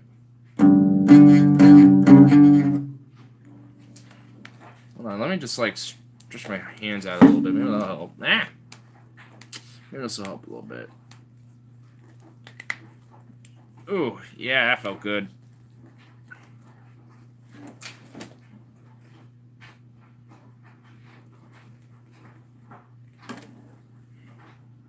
Alright.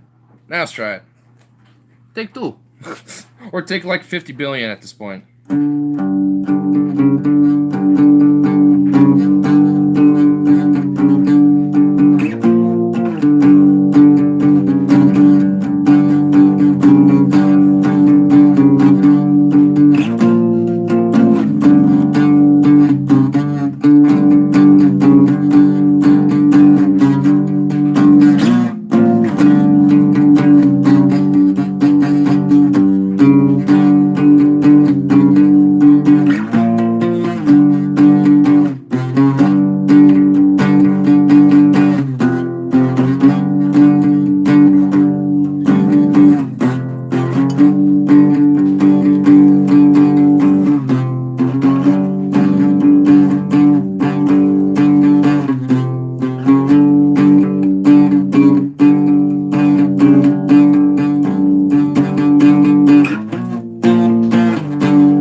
I'm kind of figuring some new funny, quirky things to do on this one here.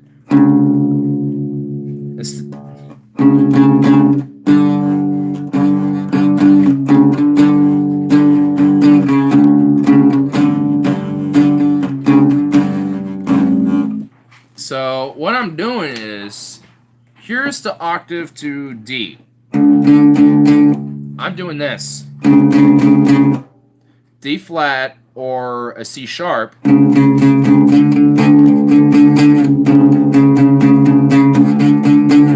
That's what I'm doing. But instead of doing this,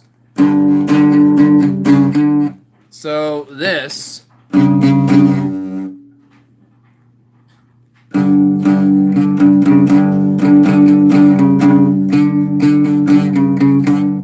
how about this?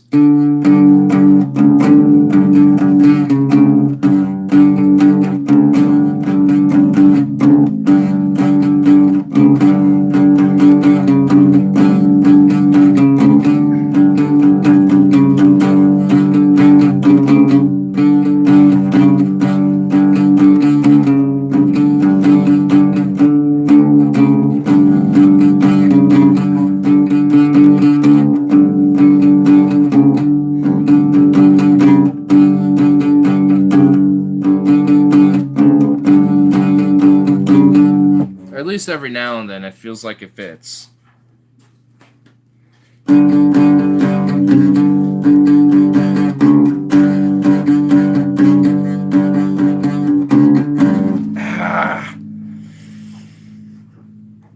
Making my hand callous doing that.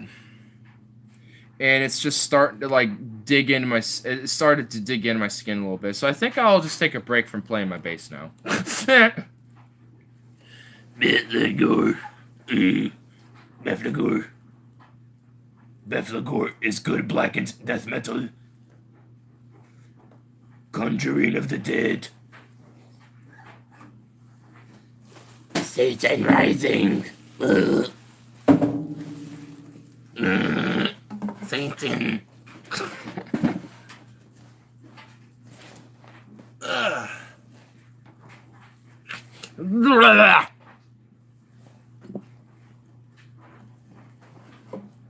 Kobe Bryant. Well, that was a little easy. I was like 2 feet away from it. I didn't even need a call. I don't know why I did. I felt retarded. I feel like one of those NBA all-star fucking motherfuckers. It's just like why I don't want to. I advocate against such acts. Last time Missouri, your new friend Gabe was advertised his ideas for chess. Yeah. I mean, we were kind of planning on doing that anyway, considering that he does similar shit. But I didn't realize he does quote-unquote Christian rap. Oh, God. Okay, I'm sorry, man, but as an atheist, I can't help but feel like that's just hilarious on the face of it. And I've seen... Look, every time I've seen Christian raps, it always ends up being, like, on a cringe compilation. It's not saying that yours specifically is bad. Like, I've heard... There's Christian artists who do Christian music, Christian-themed shit, that actually sounds pretty good. Like, Skillet's one is a pretty nice example of some good rock out there that's kind of Christian-based or whatever, I don't know. There's, I know there's, like, some metal band that's Christian-based or whatever, and they sound pretty badass as fuck. And, like, Sabaton's, some of their albums, like, talk about God and shit, you know, even though they're actually all atheistic themselves, or at least agnostic on religion, so it's like, there's Christian-based music that sounds okay, so it's just like, alright, but, oh man. Oh man. Like, yeah, his beats are good. He's got some good beats, but if you end up on DP, I'm not accountable.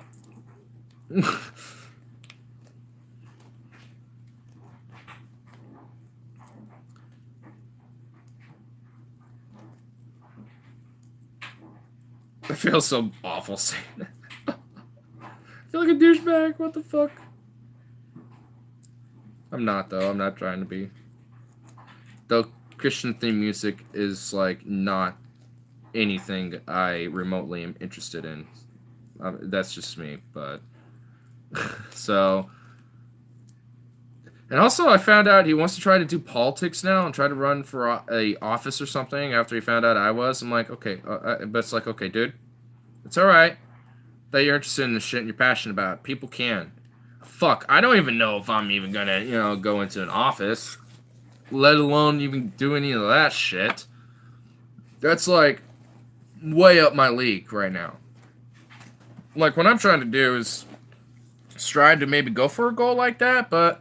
Fuck, I'm not concerned about that. I'm more concerned about just being out in the political sphere and actually taking, you know, some, like, change and shit, you know, and actually try to do something about, you know, a lot of at least the more localized problems in our system here at home.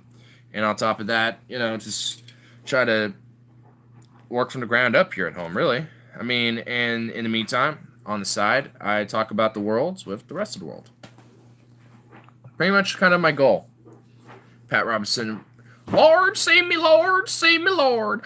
Come to me, let us see and let us see. My name's Pat Robinson, the way is clear, the way is you. Heal us all and heal us all. Don't let you be our fall. Oh, God. Stop! No! I don't need to imagine Pat Robertson doing this. Oh, God.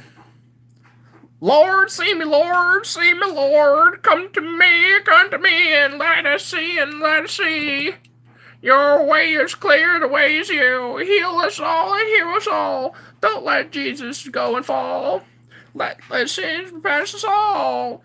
Let us see, the way is clear, the way is you. Heal us all, heal us all. Oh, God! I'm sorry for... That is legitimate evil that we have just conjured, dude. No! No! Stop. This never happened.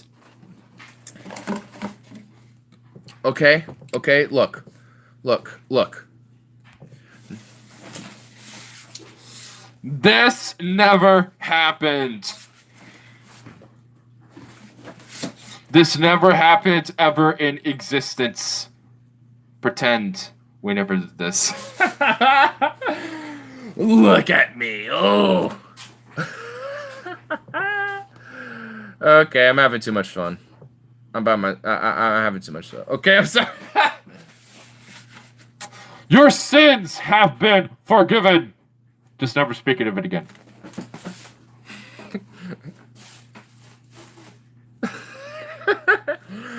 Oh man, what the fuck? You do. You know, this is gonna come back to haunt me one day. That Pat Robertson rap is gonna come back, and it's gonna come back in full force, and it's actually gonna be a song that someone's going to do in meme. You know, this just became a meme. We just planted the seed. Even if we don't discuss this anymore, it has been planted. It like, give it time, it will sprout. Somebody will find this particular stream, go an hour and 40 minutes in, or I guess an hour 30 to an hour 40 minutes in, watch that particular little segment for the Pat Robertson rap, which is terrifying. You made the lyrics, I did everything else, and then someone has to produce beats. Oh God. We are one step away from making a meme right now. I shudder at this thought. I shudder at this one. Oh, man, I shudder at the thought. Let's hide the seat. It's too late. You can't. It's too late. When a meme is in the works, which I can feel something. I feel like somebody will make this meme. Like, right now, we've only done the first half. We've only done just one step of many. Someone needs to finish the steps. I'm not going to. I'm not doing it. Fuck, I'm forgetting it. Like, if someone comes on and pumps in, it's like, hey, you know that rap you did, the Pat Robertson one? I'll be like, what are you talking about? And then he'll post a song and show, like, the original clip and everything and be like, oh, that one. Oh, man. It's too late, dude. Do you want more lyrics? Oh, God. Oh no, I don't know if I'm ready. Maybe if it does happen, we should do a part 2. If it does actually become a meme, we should do a part 2 of it. But I feel like we've done. I feel like we've delved so far into it. I don't want to like over juicify it. You know what I mean? I don't want to like. It would be too much if we like it, because if it's too much, like if we do too much at once, then it'll just be too bombastic and it will probably die quick. But if you, like, resurrect it with new memes and, you know, little sub-memes within the old grand scheme of memes, it takes around to shit on it. Yeah, dude. For real, right? Oh, God. And you... God. It's... Man, this is just gonna be really, this is gonna... I can imagine this in my head, like I'm envisioning this, and it's absurd on the face of it. I can't even, like, every time I think about it, I just can't help but, like, break off in a giggle. Can't help but giggle in glee and bliss about it.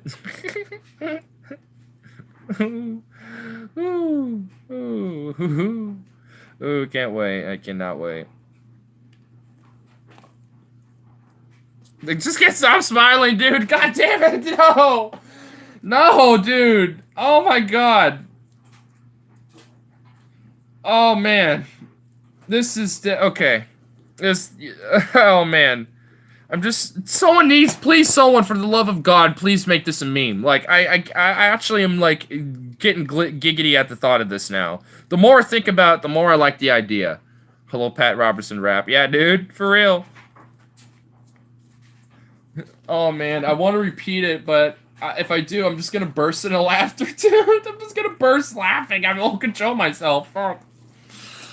Oh, man. Oh, you know what? He didn't finish his beverage. I will finish... Oh, he did finish his beverage, you whore. Damn. I thought he didn't finish it. I was going to finish it for... I was going to finish it for him. Okay. But, whatever. Evidently not. He fooled you. Indeed he did. But, you know, I offered it to him anyway. So it's okay. I'm not mad. I have 2 more in my room. Drink it all. Fool me once, shame on you. Fool me twice. You can't get fooled again. Yeah. Yeah. Yeah. All gone. Oh well. Oh, the fuck will.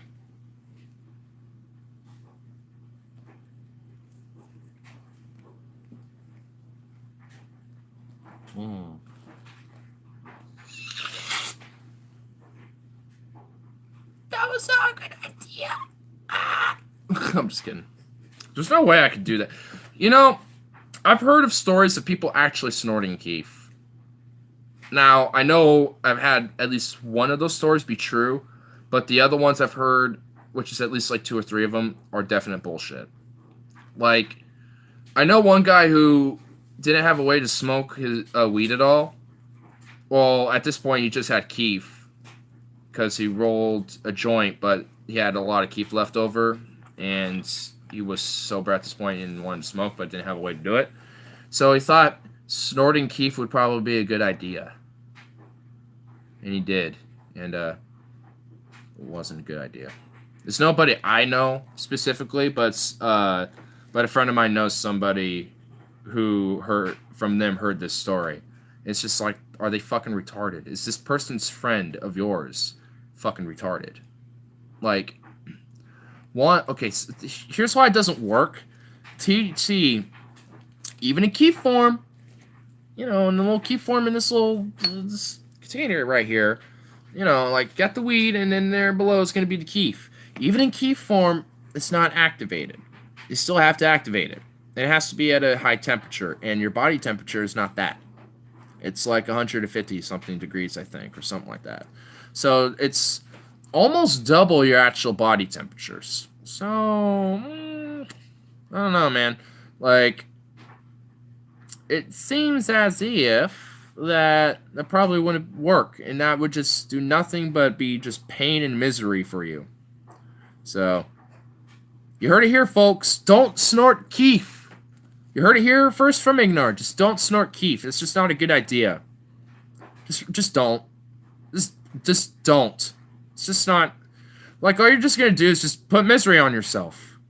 Like, if you want to snort anything and actually get a high off of it, have cocaine. Because at least that's something that you're meant to snort, I guess. I would never do that. Ugh. Like, the idea of snorting shit, no bueno. But if that's up your alley, there you go. I don't care. I'm not doing it. I don't want to. No. It's not up my alley, but if people want to, I don't give a shit. This area I know nothing about. The angry face. Hey, well, if a bunch of people on Wall Street can snort cocaine all day, but yet, the average Joe, if they get caught with cocaine, they're put in prison for 5 years. It's kind of a problem. So, I mean, if these Wall Street goons can do it, so can we. Ah.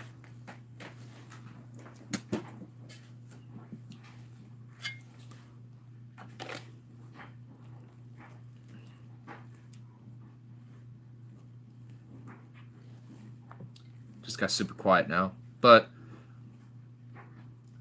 I mean, it's not my primary argument, of course. I mean, I've made my argument plenty of times. So I mean, you know it. But if other people haven't, like, just go on any stream and just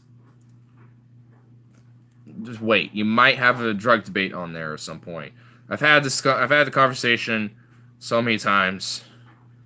It's insane. Well, not insane. I mean, it's actually good. I like it. But though it's the same people, it gets a little redundant. We got our positions, so it's just like, well. I feel like we could actually come to a more consensus if we were able to actually, like, have a platform where we can all have an equal footing on our positions and arguments and able to pull sources, for both of us, etc., So I think at some point I would actually like a debate with the chat and Stefan too on a drug debate.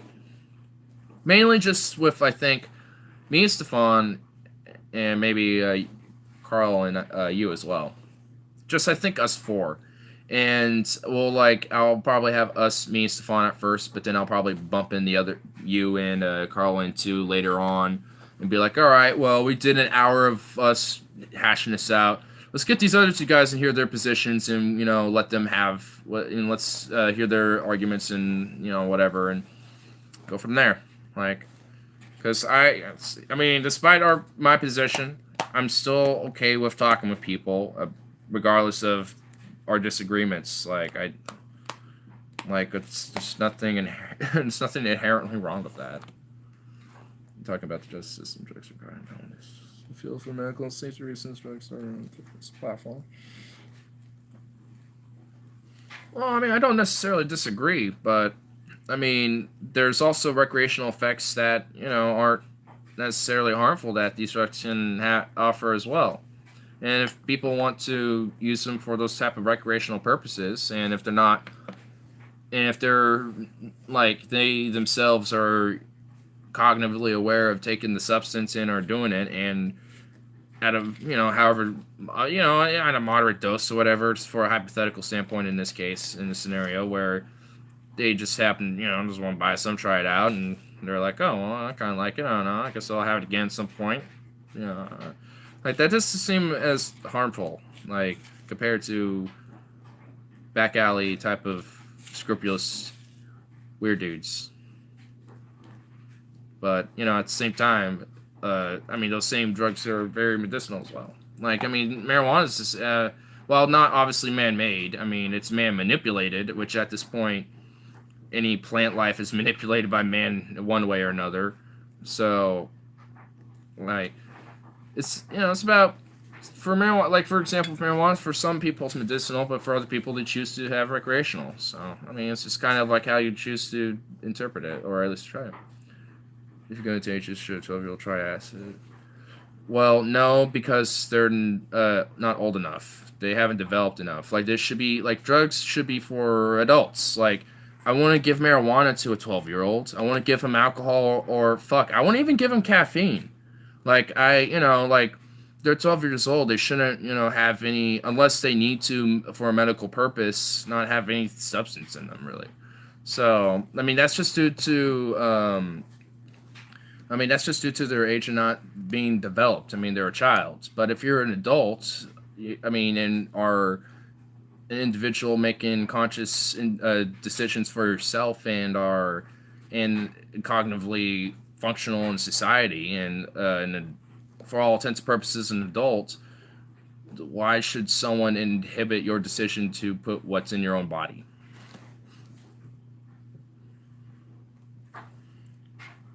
It's okay for our brains and not theirs. Well, they're not. The thing is, they're not cognitively aware. They're not developed enough. They're still a child. An adult and a child are two different things, essentially, in this case.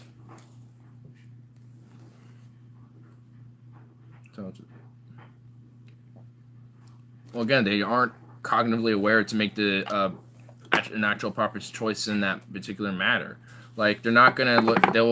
They won't look at this marijuana and think, it's just marijuana. They're probably gonna think, oh, what's this? Do I eat it? Do I consume it? Do I smoke it or something? They're probably gonna fuck with it, and end up probably doing more harm to themselves than good. And unless prescribed, and then their parents supervising them with that prescription, they shouldn't have any form of alternate thing. But that's because of their age of being developed. They're still a kid. They're still not old enough to make proper decisions yet.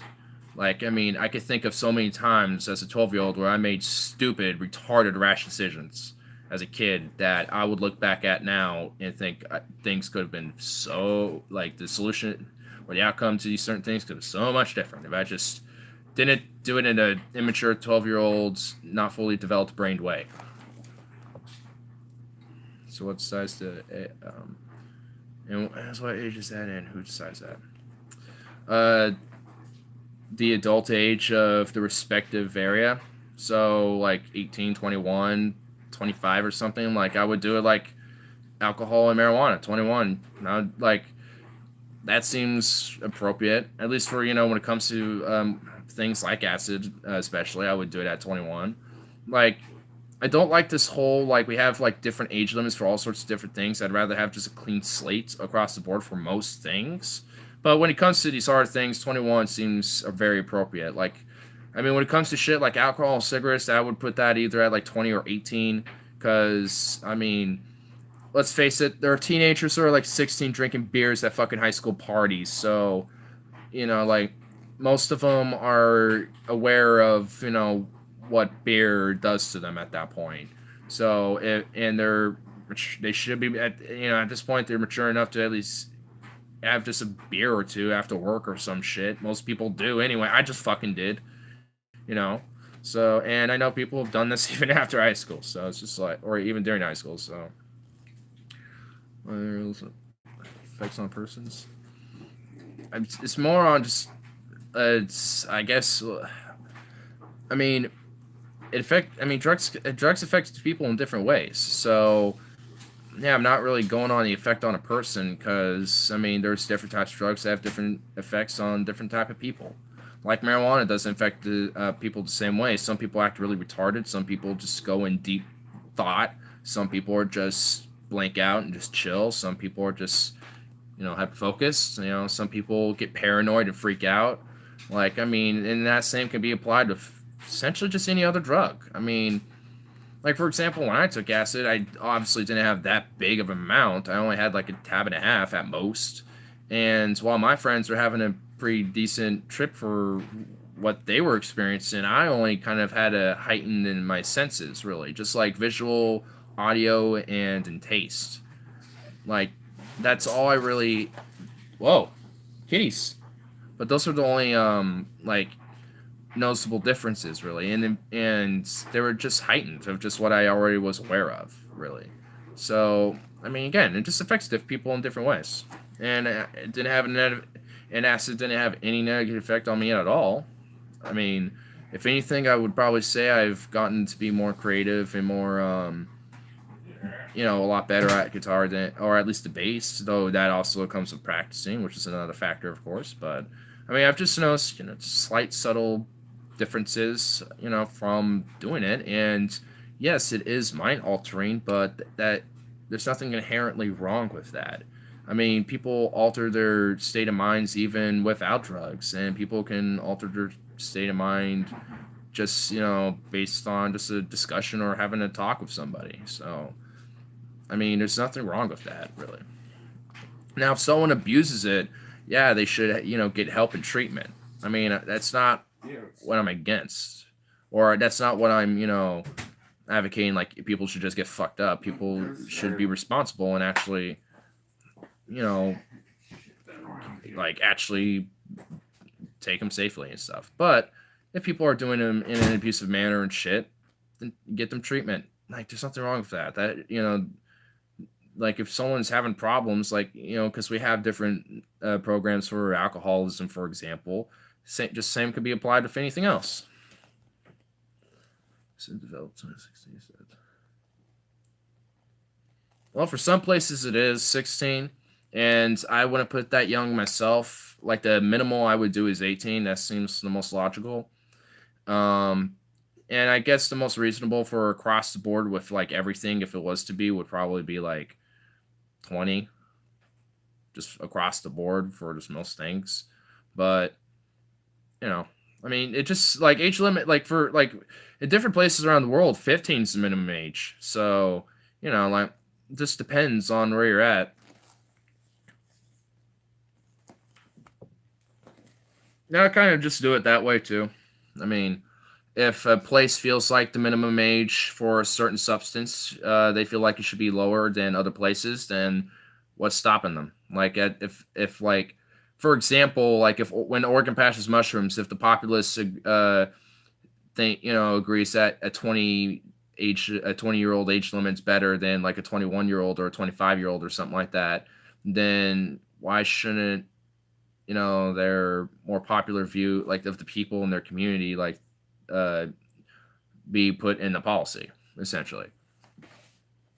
And it's something that we can go on and on and on about too, which is why I want to actually have like an actual discussion about this at some point soon, which I think I'll be able to eventually, now that I'm getting things kind of set up and tweaked around a little bit. So I'll see what I can do, and when I can, I want to eventually set it up, have it be like my little official first debate or something. That'd be cool.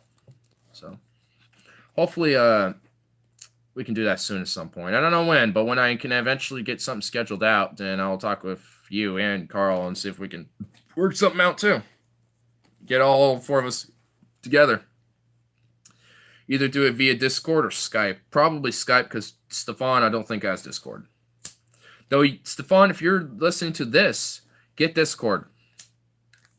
I'm being serious. Get Discord. It's great.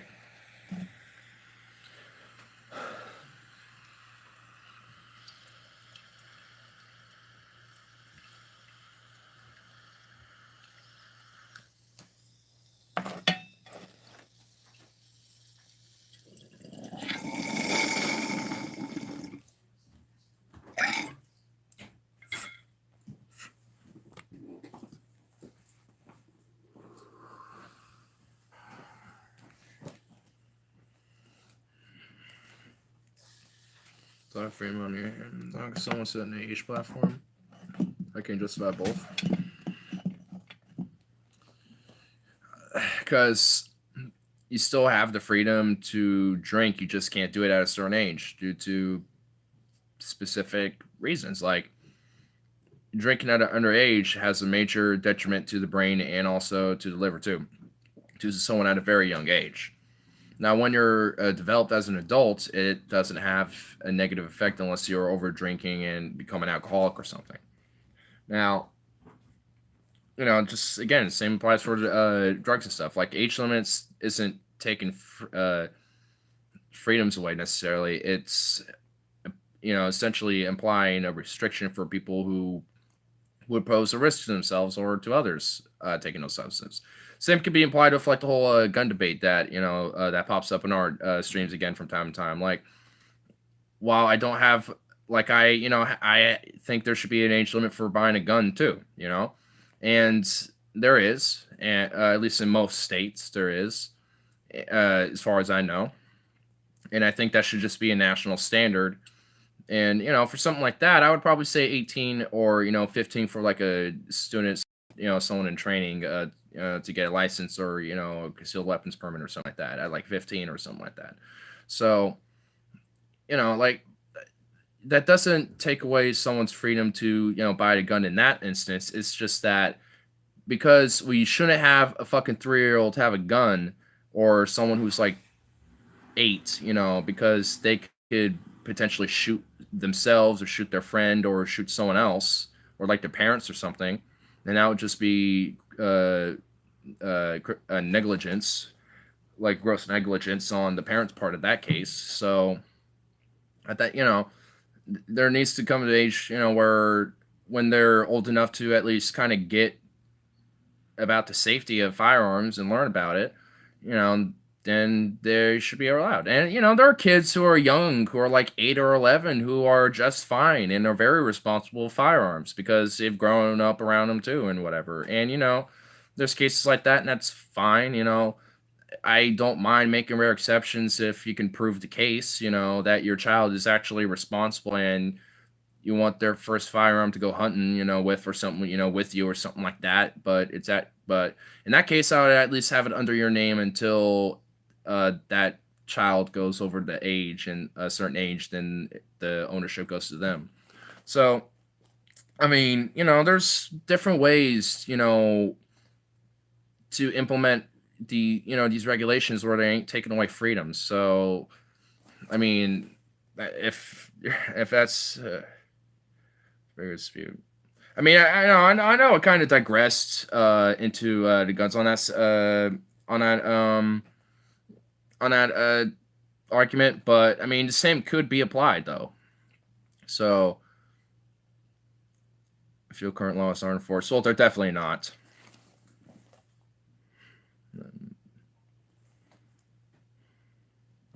For hunting, just use a grenade. Yeah, I mean, yeah, that's the point. Like, because that's why I believe in the licensing system. Because if you are in an area where your family is growing up hunting and you want to be a hunter yourself, and you get that license to be a hunter, then you'll be open up to buy weapons that would be qualified for hunters and shit. So if you want to be a hunter,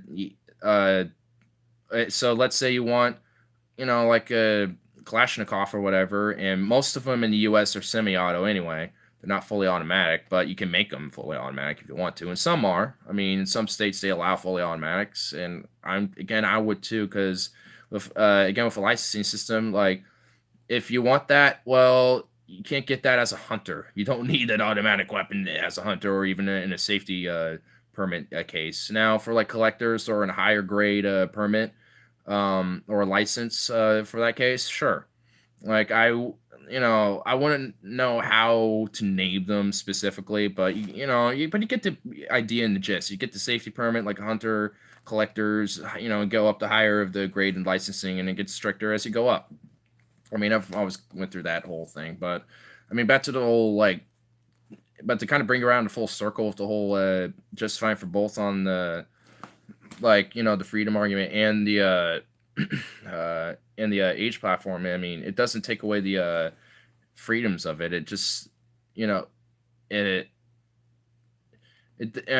what it does is it essentially says, I mean, you still have the freedom to do that, but there's punishments and repercussions with that decision to do so. But pretty much it's what these age limits is like. You shouldn't do this because there'll be a punishment, but after this age limit, you're totally fine, and you can do it however and whenever, whatever. Like, I mean, that's essentially like what that means. Now, it doesn't mean like you should, do it like wherever, however, whatever. But I mean, there will be restrictions and regulations on that too. But I mean, that's kind of the whole implication of how that's supposed to work. National defense, isn't that right? Yeah. See, like my problem with the gun nuts is their arguments are just really they don't hold up. Like one of them's like, yeah, we got our guns in Second Amendment to go against tyranny. Our government's pretty tyrannical. What are you waiting for? We have a tyrannical government we've had for a while, for a few decades and a generation or two now. What have you all been waiting for? Now I ain't calling for them to literally do it, but they seem to be sitting idly by when all these different states that got fucked, where all of our jobs got outsourced, where the Fourth Amendment got fucked, where the Eighth Amendment got fucked, where the First Amendment is getting fucked, and now when the Patriot Act got passed, they all cheered that on. So it's like, yeah, you're all not doing a good job at stating what you got the guns for. You're doing it very awful.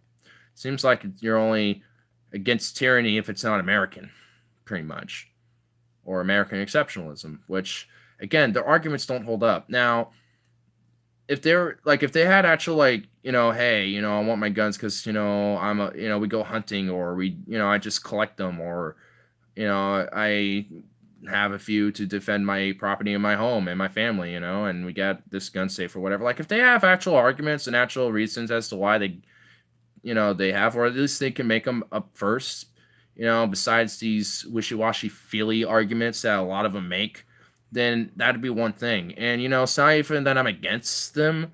It's just that if they want to actually look respectful, in the whole discussion of, the whole gun debate, they should actually provide more argumentation as to why. Now, they don't need to, pull like stats or shit, but if they can at least actually make a cohesive argument why they, maybe not necessarily themselves, but on the whole broad aspect and the whole broad picture as to why, they feel what the policy on the gun should be, then that'd be a different thing. But none of them really actually say what their policy is. They just say, don't take our guns.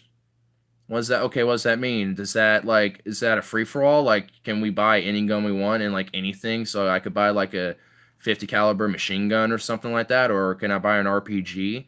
Like, do we need regulations? Like, no one can just get an RPG and shit. You know what I mean? Like, where do you draw the line? Back when there was was recently if you gun to city, I guess, for self-defense and sense. He said 12. Let's check. He had 2 hands. Yeah. See, like, that's a little different. Now, I don't mind that that guy has 12 guns, but if you're saying that you have self-defense and you have 12 guns, you don't need 12 guns for self-defense unless you got like a very fat fucking house and a lot of fucking family members living on that property.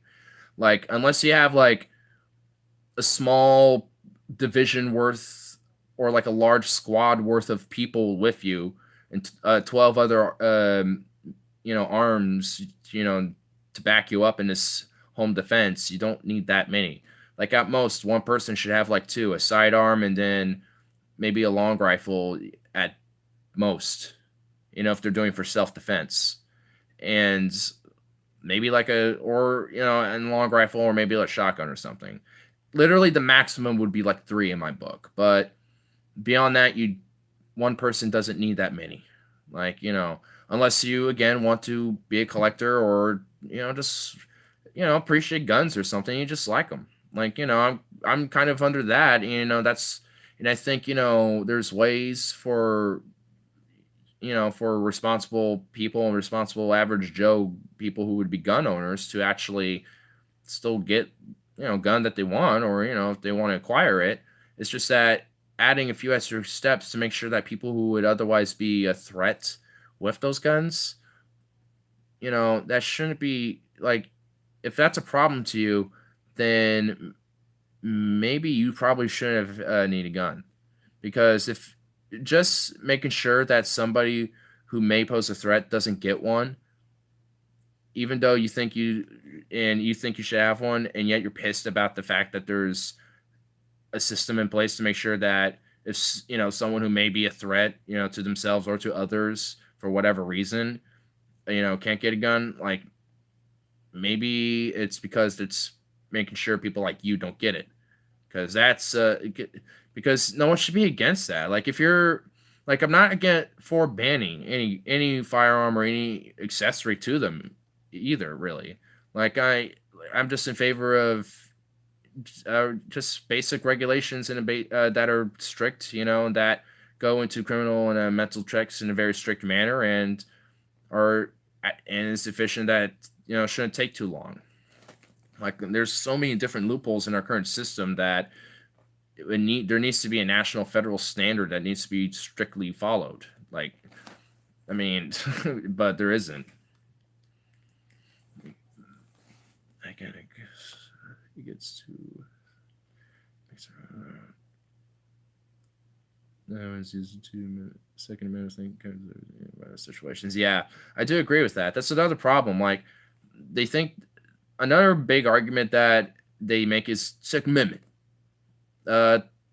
Read it again, dude. Like, it says a right to well-regulated militia, like, and the right to bear arms. Like, one, that amendment's just really vaguely worded anyway. It needs to be restructured. And two, well-regulated militia. What does that mean? The words well-regulated are in there for some reason.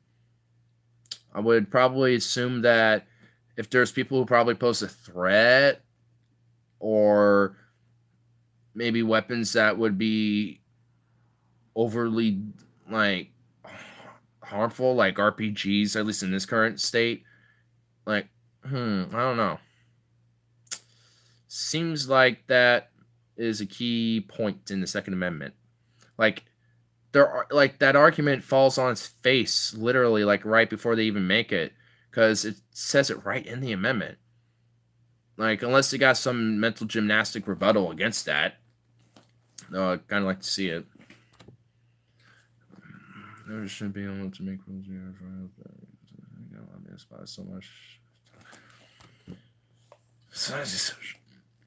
Oh yeah, well, yeah, I mean, the NRA lobby has fucking bought pretty much every Republican under the sun, and a few Democrats too. I mean, and whenever there are bills that are pushed, it's usually wishy-washy bullshit that barely tackles the issue in the first place. And even if it kind of does, it, just is more of a burden against actual people who are actual decent gun owners than somebody who actually is more of a threat.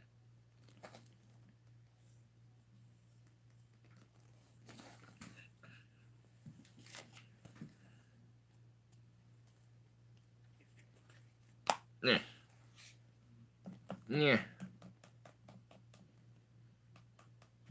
Oh shit. I'm just gonna have to do it like this. Okay. I'm not doing it the way I was about to do it. That was not gonna be good. Oh god, don't fall. Don't fall. No falling.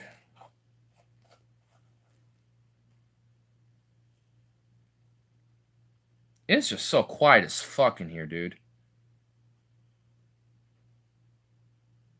Radio ain't on. No wind outside. I'm only hearing the hum of the fucking freezer.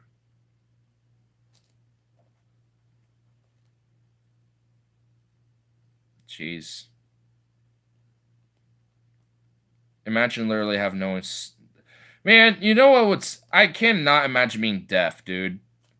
Oh my god, I could not imagine being deaf. To not hear anything. To not be able to hear a thing. Ugh.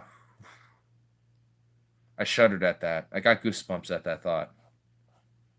Oh, man. I feel like...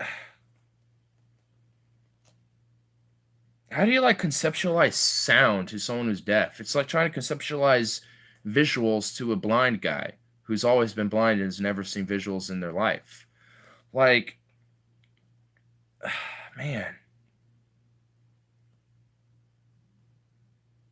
I mean, I've actually, like, there's actually this deaf couple that comes in at my work and grabs food every now and then. And it's always kind of interesting interactions because I just have to kind of sit there quietly and just kind of wait for them to kind of mouth out what they need. And they kind of do a very basic sign language of what they want. And I'm like, I got, you know, and I kind of think in my head, they want that. Like an 8-piece of a chicken or something like that. 8-piece of chicken. You know, and I'm just like, all right, got it. And I'm like, got it. And then I, do it up. And then eventually I've now learned, I'm forgetting it. Well, I did learn how to say you're welcome because they would always do thank you like this all the time. And I looked up how to do thank you, but right now I totally forgot it because they haven't came back in a while. So I'm assuming they probably are just, out and about. They don't come in too often, but, when they do, I've always wanted to throw I'm always wanting to throw a you're welcome at them in sign, but I couldn't. I can't. I guess I forgot it right now, but I did look it up a while ago. Fuck. I'm gonna have to look it up again. But let's be honest. All bill regarding guns are due. Yeah, pretty much.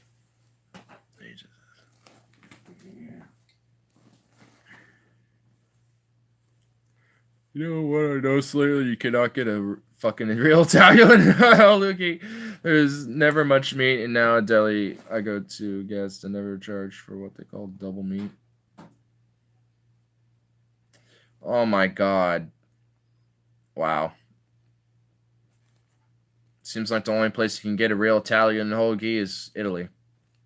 Unless you want to make them yourself. I mean, there's always that opportunity.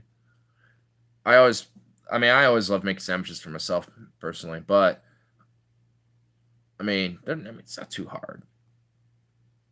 You could look up, like, a really basic, like, Italian hoagie recipe, and then just build off of it. Do, like, a whole fat, thickness. Just make this fat. Yeah, I'm going to get another one that was spicy Italian Subway sandwiches that they make in Iceland. Oh, that tuna fish sandwich that we had? No, it's a Subway. Oh yeah, that Subway. We went to Subway. I got the spicy Italian. Dude, that was the first. Was like the best spicy Italian. It didn't taste anything like they. Dude, that was probably the best Subway I've ever been to in my life. Funny enough. It was great. Dude, the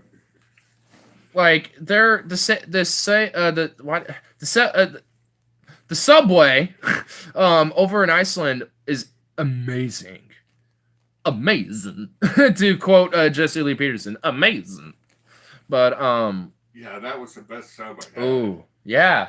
That was a pretty good first. Like that was a good heart. Like that was like our first like hearty lunch that we got. We just decided to say fuck it, go there, and it was worth it. Yeah, it's just like, okay, we're starving, we've been on the plane, we've got back, finally got... And we were freezing our balls off out in the front of the airport for like who knows how long. Man, honestly, the journey, like once we landed and the process getting... Oh!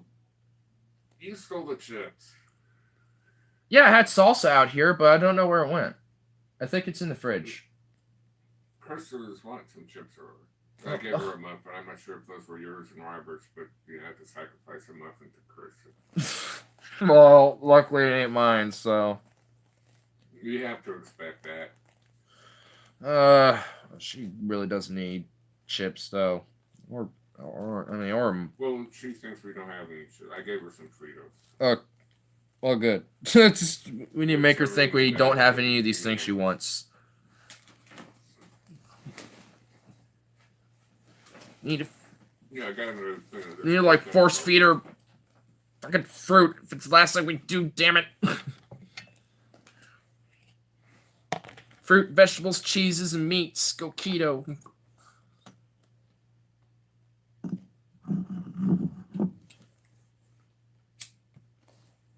I mean, if it wasn't that I had bread so often, I definitely would like pretty much have like a, not really intentionally, but a ketosis diet. But because I have things like pizzas every now and then, and I'll have bread or a sandwich every now and then because there's carbs, that's not... I can't believe that. Huh. They just passed a law making it illegal to sell cat meat. Cat meat? Yeah. In Oregon or the U.S.? In the U.S. Really? Shouldn't that have been already illegal? That needed to be a bill that needed to be passed right now? Okay. I guess so. I think the cultural norms would just prevent that. You would think just the culture. Yeah, I mean, why would you need to pass a law about? Really freaking hungry. Like, why would you need to pass a law about that? Just the cultural norm alone, just like would just say otherwise. I mean, I'm sure there's a few people that do that, but like, how many people in the U.S. are actually on a daily basis eating a fucking cat? Dog meat, horse meat. Well, to me, that's actually good. That was good. Yeah, that was that was tasty. Horses taste good. Yeah, it was just that was amazing. I mean, yeah, because like, China views, for example, dogs a lot more lower. They see them more as vermin, or as a pest. So that's why they, in some places in China, they eat dog there.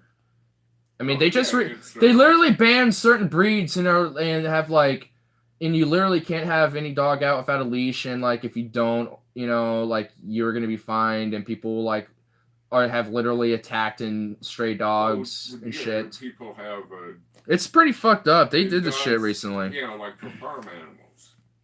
They're livestock. Yeah. But then they have their house dog, which they don't eat. Because it barks when people come over and it does what dogs do, Yeah. It's a dog. It's a house dog. Or in the case of guard dogs, bark for no reason whatsoever. Yeah, for real. Constantly.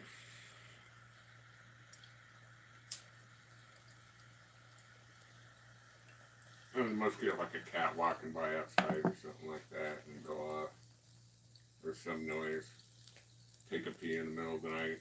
And it wakes up Chris. And I'm just like, oh, I gotta take 15 minutes rubbing Chris after I do so.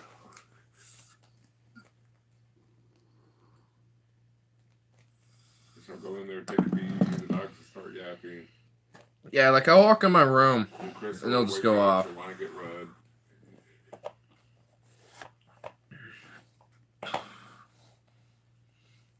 That's why I don't drink.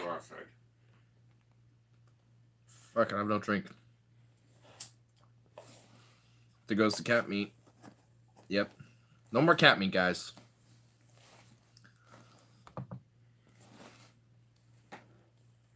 Chef butchered kitty. Yep, to me, I guess. I'm just like, I'm still kind of like confused about that. Like, why? Why?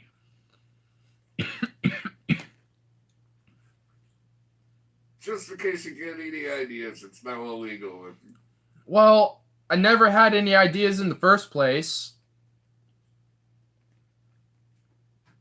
Yeah, I never thought about eating with the cats. I've never thought about eating a cat I've been or. hungry, yeah, pretty hungry in the past, but it's just like anything that small, it's too much work. For real. Especially cats are pretty lean. Yeah, like, I mean, I couldn't think about like a dog or cat, but like, I mean, I could see a big dog could get you lots of meat. oh yeah. So if I ever go to China, I'll give it a try, I suppose. Yeah, I mean, yeah, I guess. I probably. Generally, predators don't taste very good. Yeah, like, I mean. You want herbivores, not carnivores. Yeah. I guess that's why horse tastes so good, because they're just pretty much strictly herbivore. Yeah, they're just. I heard sometimes they'll like. Kind of like a different version of a cow, only they're bigger and you can ride them. Yeah. And they make cute pets. Yeah, pretty much. No more CLT sandwiches. Back to the BLT, I guess. For real, right? No more CLTs. We got to go back to the BLTs. Damn. What's next? Are we going to have to go back to the ALTs now? Wait, what would be A? Alpaca. Alpaca, lettuce, tomato? The ALTs? I don't know why alpaca came up first, but that's what happened. Alligator. Get some gator? Well, I guess that would be GLT too. Fuck. What else is an A? Ass. Well, donkey, then it'll be a DLT too, if you want to be formal about it. Well, there's, let's see, donkeys, burros, mules, asses. Well, mules are different from a donkey or a burro.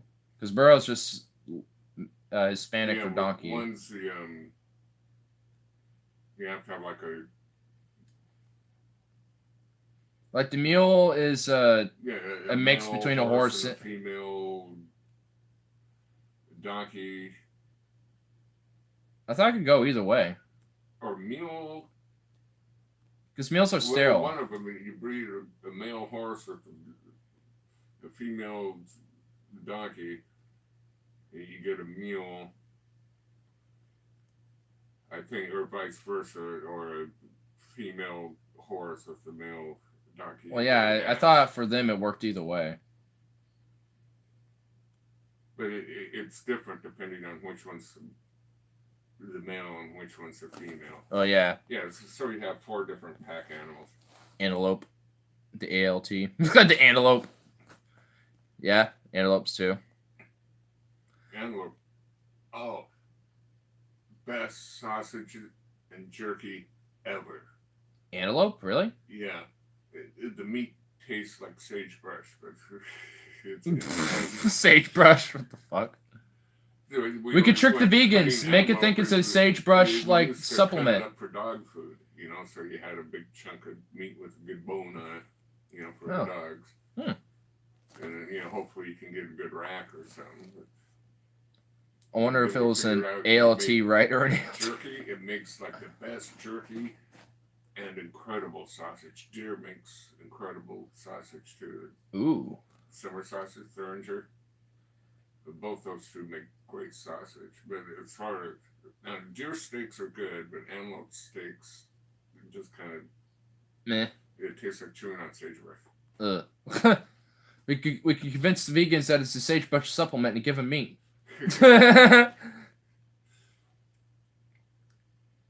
Yeah. Like, what other animal have I not tried yet? Now, bear is pretty greasy and tough. I can imagine because they're so fat. I mean, well, not literally fat, but I mean, they're fatty with their muscle. I mean, So, it makes sense for a bear. Had like a big game dinner. This guy threw a big party, had a big game dinner. He had like everything. Damn. Bear, elk, moose. Yeah, and I honestly would like I've tried venison in different forms, like deer jerky and like little deer protein sticks or whatever and things like that. But I actually want to like have like a actual like a hunk of meat, you know, of like venison or deer or elk or whatever. Oh, deer is good. Well, yeah. I mean, I know it's definitely good. I just want to actually have like the actual freaking thing, so I can make it. You know, make something up with that, like a nice little venison steak or multiple venison steaks. What place around here would actually? I'm gonna look that up. I actually will look that up. I want to know if I can find a place that sells it. I'll buy a few steaks and go to town. Well, take a gun, go out in the forest, find a deer. Well, I do it that way, but I don't really have the knowledge. I do it at work half the time. Just like a deer everywhere. Just like get. Like, I would, but I don't know how to do the whole skin and gutting and, you know, getting the meat out and cooking that. Drag your old man along and I'll show you. Well, there we go. I mean, at first I'll probably be squeamish because it'll be like, oh God, we're just like, oh, guts, blood, ugh. But, you know, after a while, I won't give a fuck. It depends. You know, lots of people like to keep different things. They're like the liver or the heart or organs like that. So you want to get those out of there. You don't want the intestines. Well, yeah. You don't want the actual digestive tract. Shot because it will make everything taste like whatever. Shit. Yeah. Headshots are probably pretty much the best bet. You want a chest shot. Why not a headshot? I mean, that's insta kill there. Well, you want the or like right back in the head. Yeah, a neck shot is ideal. Yeah. But generally, well, you're usually hunting for trophy. If you can't find trophy, you get a doe permit. Then you're going for the meat, so you want like the neck or the chest. You definitely don't want a gut shot because that makes the meat taste like crap. Well, yeah, because then everything in. Because you get that shit all over everywhere. Oh God. At that point, it's real nasty to try to feel aggressive. Oh yeah. I mean, I would probably I could see myself like keeping like the stomach as like a pouch, you know, makeshifting a little pouch and keeping the pelt in the hide. No? You don't want to do it. I mean, I know you can with some animals. Well, if you want to do that.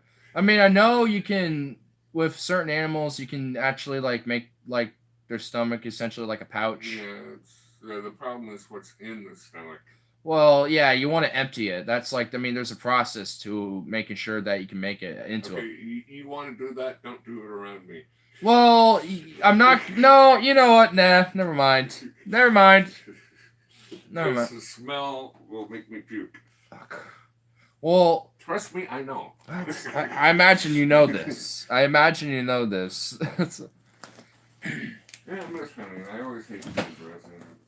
Yeah, I mean, I'd like to go hunting at some point. That's what you bring your wife along for, so she can get the gear. You shoot it, she got you.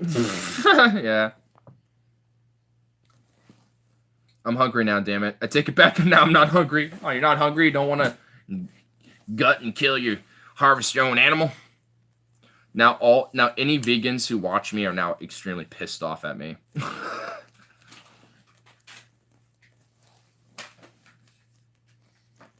I'm sorry, but meat tastes good. Yeah, I wish I asked girls. There's like a bunch of people from Iowa State that got kind of like internships. Yeah. Working. You know, like one guy who worked Yellowstone Park, which is cool. I went up and visited him all the time, being I lived right there. Yeah. Oh man, it'd be cool to work at National Park. Rockets down Yellowstone Falls. Dude, it'd be cool to work check out the private hot tub. Honestly, I should check out an internship at like a national park around here, like in Mount Hood. Once I start driving, because I could just go out there and, I mean, I could probably build up like a little internet service for myself. I know I know Mom used to know somebody. There's one time we went there. That's where they were lighting the bottle rockets Yeah. at Yellowstone Falls and going crazy and having fun because they had the Rangers party. Yeah. Like every year they have a big, so all the Rangers go to the party, and these are the regular guys. Yeah. He was an intern, so he had to stay and watch campground. Oh. Yellowstone Falls. But we had lots of fun. Yeah, you know what? You had your own party, so screw it. They didn't know, and they don't have to know. And if somebody called and complained, they'd be calling and complaining to the guy that is doing it. Yeah. Oh, this one girl was somewhere in Wyoming, some wilderness area, and she came upon this some sheep herder mountain man type of guy way up there. Oh. In the middle of fucking nowhere. So a hermit. Oh God, I can only imagine the dialect this guy must have had. It was like a cowboy sheep herder, something like that. He spent the summer up there, then he brought the animals back down. Oh, so that's just like his second ranch, basically, where he... She was talking to him, he's just like, oh, hey, like stew? What kind of stew is that? Marmot? Varmint? Which is basically rock chuck. They have these rock chucks all over up there. They're like yay long with a tail. They look kind of like a giant rat almost. Yeah. They have a fuzzy tail. Oh, I think I know what you're talking about, yeah. Or like a beaver more so than a rat. A beaver with a fuzzy tail. Little teeth. And they squeak real high. Huh. I don't think that was like a prairie dog type of thing, only bigger. Marmots, they're rock chucks. Or woodchucks are pretty much all the same thing. It just depends on what part of the country you're in. Yeah, they're like pretty much like a subspecies. Yeah, subspecies of a whole genus. A small beaver-looking type of thing. Yeah. I don't know what genus they fall under, but I'm sure they're probably all under the same thing. Yeah, they're all the same thing, basically. It's just where you live. If you live in the forest in the east, they call them woodchucks. If you live out west in the desert, they call them rock chucks because they don't have much wood, but they have lots of rocks. Yeah. Rock chucks. But the technical term is marmot. Damn marmot varmints. If you're a scientist, you call them marmots. The marmot now goes in the stew and... Yeah, they don't have those around here. Yeah. So what does the varmint taste like anyway? I never tasted one of those. Well, I never cared to. Did that lady ever say? No. Never tried. Declined. No, I gotta get going. She passed. She passed and dipped. She passed on the marmots too. Oh man. Man, there's actually this little Easter egg in Red Dead Redemption where you can actually partake in this stew that these people have, but it drugs you and then they rob you. And then they ditch you in this pile of corpses near their house and near their home. It reminds me of that. I'll have to show you it because it's kind of fucked up. It's like this place called Aberdeen Ranch in the game, and so you might ride up on it, and then this big fat dude will be chilling out up front. He'll be like, "Well, howdy, partner. Haven't got a guest in a while. Why don't you come on in, take a load off for a bit? We'll set some drinks and have some food and stuff, being friendly. And if you accept it and go in, at first they might offer you, they'll offer you drinks first. But if you go back the next day, they'll offer you stew. So they basically pretty much all their food and drinks are drugged. And it's and every time you go in there, it will drug you and they'll rob you. But the worst part of it is the big guy has a wife, but so the story is that he, along with his sister, killed his parents and they live there now. So his wife is his sister. Yeah. Yeah, now they live there and yeah. And if you stay around and listen to their conversations, you kind of hear more of the backstory, and it's kind of fucked up. It's like, oh my god.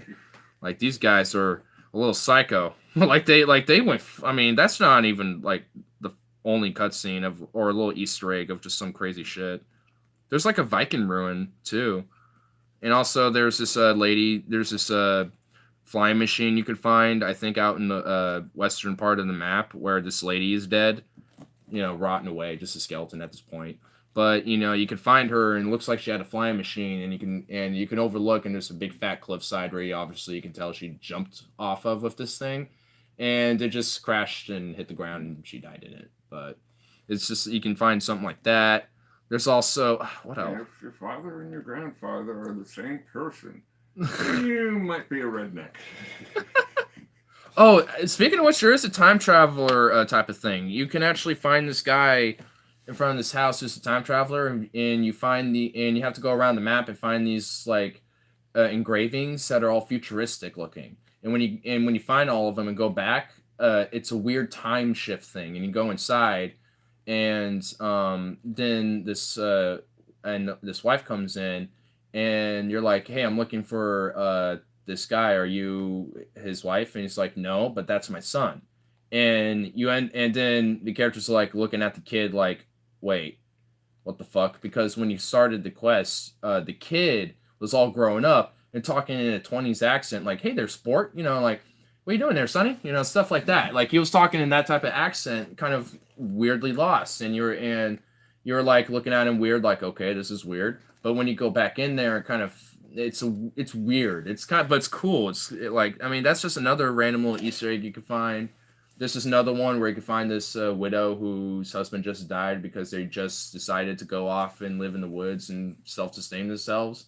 And you can teach her and go back every couple days and teach her and to be better at hunting and stuff like that, and have her overcome and survive. And later in the epilogue, you can go back and check out her, and she'll just be like, "Oh yeah, I'm fine. I'm just living, she looks more withered and aged, because she's out surviving, doesn't have makeup anymore, of course. So, they go in so much detail in this game. It's insane. Yeah, I personally think that you want to learn how to hunt and do that type of shit before you decide. The story. The character. Yeah, that widow is named Charlotte, and her story is that they lived in the city, I think in Chicago. They moved out west to go do what they were doing, and then they were finding berries, and that ended up killing. And she found some berries that ended up killing her husband because he ate them. And she had to, of course, bury him. And then you find her, just crying over his grave, like, "Yeah, I'm just gonna starve out here." And you have the option to help her out. And if you do, over time, if you complete the quest, and then the epilogue, you're a different character at this point. But if you go back as that character, she'll either be fine, but if you don't complete it, she'll be dead over there. She'll be just a corpse. So she'll just be either dead in the house or, somewhere around the area or something, just because she couldn't survive. Like, because they go in that crazy detail. Like, even if you kill an animal and you just leave it there in the middle of nowhere and you go back to that very same spot in a couple days, it'll be like decomposed. And if you go back in another few days, it'll just be bones. So I have the game. I can show you what I'm talking about. It's intense, dude. It's crazy. And the ragdoll effects of characters, like if I shot some dude in the knee, he will literally like go, "Ah, fuck," go on the ground, be like swagging on his knee. I shot some dude's hand off, literally. He ran away, holding his hand, just like freaking out. And then he was on the ground, just like squirming about. And then he just did this, passed out. And then it's just, just spilling out. And I was like, well, he's dead. I'm like, I don't need to worry about him anymore. And then once I got a guy with an arrow, and he didn't go in the back, and he was running off, and then he was like running away like this, and he wasn't going down. I kept getting him, and just want to go down, and there was eventually like 5 arrows, and at the end he was like literally crawling on his knees, like and then fell with like 5 just sticking out of his back. I'm like, oh my god, either I'm a terrible shot or this guy's tough as fuck. Like some characters. They're not like bullets. Well, yeah. Because you can have a bow and arrow in the game, too, for hunting mainly, but you can kill people with it, too. It's just... Yeah, it's more fun because I like having the ragdoll effects happen with them. If you're bow hunting... I've never been bow hunting, but you hit the deer or whatever you're hunting. Yeah. It doesn't kill it right Mhm. away, obviously. Yeah. The bullet will drop it pretty much instantly. Well, The yeah. arrow won't. So it'll run, and then you got to follow the blood trail. Yeah. And track it for a couple of miles before it dies. If you're a good shot. Yeah. If you're a bad shot, you're going to be tracking a while. You have to track it for more than just a couple of miles. Jeez. You have to give it a couple that's of where more that's where shots. the tracking comes in handy. Yeah. What if but unless you're shooting in its leg, they ain't gonna really go far. Well, I mean, I know they have a lot of adrenaline initially. Cut. Yeah, they do. That's. I mean, they'll run terrific to shoot. Yeah, I mean that's off awful. of an animal. Oh yeah, that's just cruel. I mean, that's just adding suffering to Yeah, that's why I learned to become a better shot. Because I never wanted to do that again. I don't want the animal to suffer. Well, yeah, like, if you're gonna intend to kill something, whatever. if you're gonna intend to kill something, make it quick and swift. I mean, if that's the intention type of thing, especially with like hunting, like make sure that your shot, like intend your shot to kill. Don't like you know. If it runs for a long time, it has the adrenaline and other hormones. Hell, I saw this. And it doesn't taste as good. Yeah, I saw this. So if you drop it immediately, the meat's much better. Yeah, I saw this this video on RT that of these Russian hunters in the Siberian tundra, and they killed this wolf, and they were doing a video of it, just messing with it or whatever, and one of them poked it with his gun. And it was like a shot to the head, too. It was like, it would have been an instant-kill, but suddenly the wolf literally just got up all, in an adrenaline shock or some shit and just started chasing this guy for a little bit. I'm like, holy fuck. Like they come back from the dead, damn it. They will come back to haunt you. And it's like, I mean, I don't know, like, how's that even happen? Hunting thing of this guy shot this elk, and it's getting this picture taken. The elk comes out and just like, oh yeah, this is the elk I got. Yeah. And he hung his gun on the antlers to get his picture taken. He was taking his picture, and the elk got up and ran off with his Oh, no. Shit. Yeah. That's why you have a sidearm. First thing you do, I never had a sidearm, but the first thing you want to do is slip the neck. Well, yeah. Come up, even if you think it's dead or not. Just insure it. Just to make double sure so it doesn't run off with your gun. Yeah, that's what I would do. I probably I would have to do that, or else I would hesitate. I would just have to cut. I would literally have to walk up and just do it. I just have to walk up and go, and just make sure it's there. And I'm like, all right, well, I did it. I'm like, all right, I did it. All right, done. Like I literally would have blade to pointing out, like between the trachea and the spine, just go. Just so the blade is pointing forward, behind the trachea and just. Yeah. And then that deer hide's tough.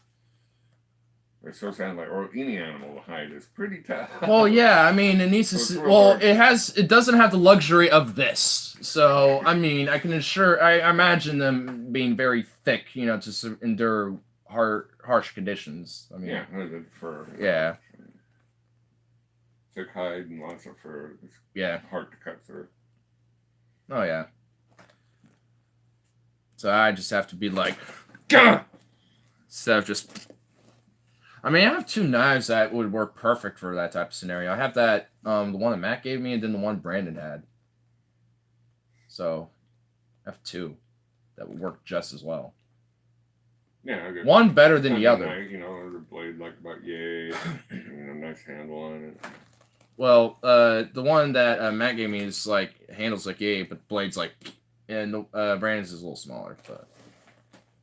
Either way, either one would work perfect, though. Yeah, Brandon with a knife, that's kind of scary. Yeah, when I realized he had that terrified me. I'm like, oh my fuck. I'm glad I had that knife on standby in my bed when he was around here. That was... That really intensified the whole reality of what we were dealing with. Seeing that. Yeah, it's people with mental issues. I mean, they make me nervous. Yeah. It's those type of people that probably shouldn't have lethal weapons like that could potentially harm not only just us but just themselves too. You know, it's just like he could, like, because he's talked about, you know, since like 2 before, so he could have easily used that on himself, not just on any of us. Yeah. He could have done like I mean, a whole. I have mental issues, but none that would involve worrying about having a python. Yeah, like, I mean, I would say that, you know, I have my own problems too. I think, you know, everyone has their own issues, but like what, you know, but to severity is, you know, the line draw basically. Yeah. Like him. Every family has that one weird relative. Yeah. If you don't know who it is, it's probably you. Yep. Or if you want to make a safe bet, everybody. Literally, Yeah, just some families are all weird, and they have that one normal relative. then the one normal one. The normal one that's like, yeah, my family's weird. No, really, you don't want to be my family, honey. Yeah, it's okay. You don't want to go to my parents for Christmas. Yeah, Thanksgiving this year, yeah, we're not going to go to my parents' house. Or at least if I do, you definitely are not going to be there because... Cuckoo! But... Yeah, and some families have that weird somebody balance. like that once, their family was just all Nuts. whacked. Oh my god. And they're normal, you know, they're telling me about their family. I'm just like, really? Jeez. Kind of reminds me of Harley. And then there's that nutcase vampire. That guy. Witch woman that I was with for quite a while. Moved out here with her from Billings. Her family was all wacky. Well, she was wacky too. So yeah. Well, yeah. I'm not sure which one of her relatives was a normal one, but I never met him. Yeah, probably none at that point. I guess she was more normal than most. But... Yeah, I guess so. I mean, I know there is the conditions of like vampirism, so I mean, don't necessarily rule out the idea that she, you know, that she kind of was herself. No, she was diagnosed with porphyria. Yeah. Which that's pretty vampirism. much. Yeah. I mean, yeah. I mean, there is cases of it. I mean, that's one of them. Yeah, it's like hemophilia. You know, the hemophilia, you cut yourself. You just keep bleeding. That's a small cut. You'll keep bleeding, and your blood won't clot. Yeah. Porphyria is the opposite. You cut yourself, nothing comes out. Yeah, it's just thickness. It's just thick. Your blood's like Jello. Oh my But God. yeah, you can't make certain proteins in the blood with porphyria. So you have a strong craving for blood, so you can digest and absorb that. You know, like raw meat and blood, so you can absorb that in your body because your body. So your body's basically instinctively knowing I don't have certain proteins. I need this it's in order to the gene to make a certain component in your blood. Yeah, that's probably exactly if you where cook it goes away. So you need raw. Yeah, so that's probably where it where vampires and the whole lore came from, is people noticed probably at this point undiagnosed tuberculosis. Yeah, like, I mean, at the time, they probably didn't realize it was just, you know... werewolves. Yeah, I mean, you know, at the time, there was, you know, they didn't have a diagnosis due to modern science, but at the time, they're like, oh my god, this person's a vampire, he's sucking the blood out of people, but it's like, well... Yeah, they actually need to a little bit. Yeah, you have to... It's not in the stereotype of vampire. Have it, yeah. Die. It's not the stereotype vampire thing, but it's like, you know, they probably got... What the fucking mosquito, speaking of vampires, and or bloodsuckers at least, but you know, all the mosquitoes are dormant. Oh well, that probably a small gnat. I've seen a lot of those. So well, it's marked now. It's gone. So They're what? still annoying. They look like a mosquito. And They're still around annoying the as face. shit. So it's just gone. There's plenty more of that came from. This Givney was the Griswolds. Oh boy. Oh boy. Yeah, like cousin Eddie from Vacation. Oh my goodness. Everyone has one of those relatives. Oh yeah. I guess in our case, we're probably those relatives. Yeah. I feel it. Like I know whenever when I was at the wedding in Texas, I knew I was the oddball out. I instantly knew I was. I just, in every sense of the word and imagination, I was. Like, Yeah, though all the family gatherings, it's just like, okay, yeah, we're the rednecks. I mean, in that case, over there, I felt more just like the total opposite of the culture, really, not necessarily the redneck, because there was they had that covered in certain fields. I mean, it was a very formal one, but there's a few of them that, gotten up in the formal redneck attire of like, I'm like, and that type of, it's more of the upper, redneck status of class. I don't know if there's. That's where I come from. Yeah, I mean, so. Well, my family wasn't rednecks. They were, like more mid-upper. Middle class, yeah, or whatever, that's slightly, above average. Well, yeah, I mean, yeah, and a lot of. But I was always a redneck kid. Yeah. Yeah, and then, and over, Texas, I mean, there was a lot of people pretty much just like that. I mean, a lot of Mom's family is pretty much like that. So, there was a lot of people who were specifically that looking. So it was there was actually kind of a little diverse mix of things going on a little bit. Yeah, I mean, it's all essentially the same shit. It's just this different subgroups of the same thing. Our family, we have all walks of life. Yeah. Oh, especially over. Let's see, the gay uncle.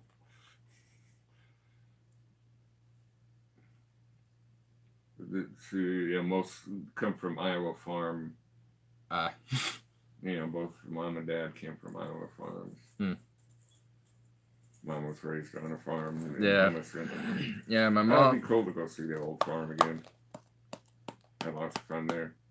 Or in Iowa? On Mythbusters, they had 2 myths. One was catching a greased pig, and the other was herding cats. And I'm just like, I can do both of those. No problem. You guys are idiots. It shows how much of bullshit reality TV is if someone can be like, I can do both. Okay, Mythbusters, they come up with different Yeah. ideas on how to do stuff, but I'm just like, okay, the greased pig, you want to try to scoop him up, get him to the trailer, the wind zone, give him a squeeze, he'll pop out like a zit. Oh my god. Herding cats is easy. Food. Just give food. I watched them all gather and go meow, meow, all the cats will come. Just all the meows of all the cats. For some reason with me, all I have to do is walk and sit down and I get cats. Sometimes I do, but because I'm in a more secluded part of the house and none of the cats go around there, whenever you're not around and I'm out there, they will do the same thing to me. It's just like you're in our turf, we own you. I get like 10 seconds before Curly is like... It's like... He'll... I don't think it's necessarily... He'll put his front paws on the edge of the couch and kind of look up, I guess make sure no other cats are there, then he'll kind of look at me and just kind of... Leap. Just plop. Slowly walk around. Okay. Turn around to my lap a couple of times. Yeah. Then start kneading my nutsack. God, little bastard. I mean, but it seems like no matter who it is, though, they will plop anyone who's on that couch. Like I've been over there while you're gone, and they'll be like, "No, we own you." It's like, "No, you're in our turf. We own you." We'll come up. She has yet to jump up. But she's sitting below the couch. she'll just sit there right next to me. Just stare. Meow. Meow. She's Meow. she's such a goofball. It's like, pet me. It's just like, how about you come up here and get snuggled and cuddled up and get you used to being held, kitty? And Cleo always goes for the stomach with the kneading. Yeah, she's like, she's tough. She just goes. Oh yeah, little Miss Needleclaws, and those little teeny paws of hers open up. I know. Huge, These little paws will go into like fan. these tiny little paws will go like this, like one of those Japanese fan. It looks like a little. It's like a little fan, and then it's just like whoa. It's like holy shit, Cleo, you got like some thick mitts. She got some mitts. And really sharp needle claws. Chewie has sharp needle claws. That ain't none. I haven't experienced that. Chewie never jumps on. Hold on to anything, her. But she'll just hold her. You'll find out. You know, I pet her. Hold on to her every without that night when I jacket. give her food. Yeah, well, hold on. Well, hold her without the. That's okay. There's two reasons why I wear a jacket. One, it's cold. Two, we got cats. Yeah, well, my point exactly. You want to hold her and just have her right here, have her go, up your shoulder and jump off and shit. Like, I will have her, like, right here, and she'll flip her shit. Like, oh my god. Those are hypodermic needles, man. Like, Cleo is like a dull machete or a dull spoon, better yet. A dull spoon compared to Chewie. Like, Cleo's just these little... like, I'm fine with her. Like, I can handle her, but Chewie, oh my god. No matter how much I trim those fucking damn little needles, like, whenever I do get a chance to, before she starts freaking out and running off, like, even then, they just are like, back right into it. It's like, oh my god. It's like, how do I fix this? Like, I don't want to declaw her. I'm not going to, but, I mean, it's just like, why? It's just like, why are you, like, at these, like, sharp little, like, needles that... are meant to, like, inject medicine into me or something. You don't want to declaw a cat. That's like torture for him. Well, yeah. Well, it pretty much is. Give him good spots to scratch. Yeah, just have scratching posts. And if you and in some cases, you can shift them up into little part shelves with stuff you probably don't give a fuck about. I don't know. I mean, sometimes I use this as a shelf to put a plate on. I mean, if a cat's chilling up there, I mean, it's not going to affect my food. Or if it's sleeping over there or whatever, but we got the bag. Gotta consume that. Bandits. Man, what the hell was in that bag anyhow? I don't know. What's it doing here? I'm assuming maybe the multiple heads that Brandon has kept preserving.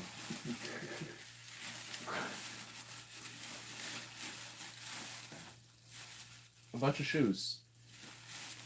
Okay, well he's collecting something, but it was shoes.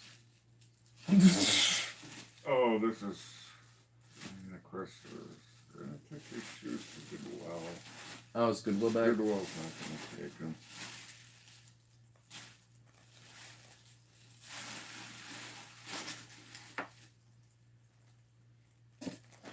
Actually... I feel my cat has razor paws like Freddy Krueger. I might solve this problem right now. We got an extra room in the I feel ya. Freddy Krueger, damn. Oh, there's that weed bag, I think. Oh my god, this is the weed bag. What the hell is this? Looks like a shirt. Graduation gown, I'll bet. Well, not mine. Mine was black.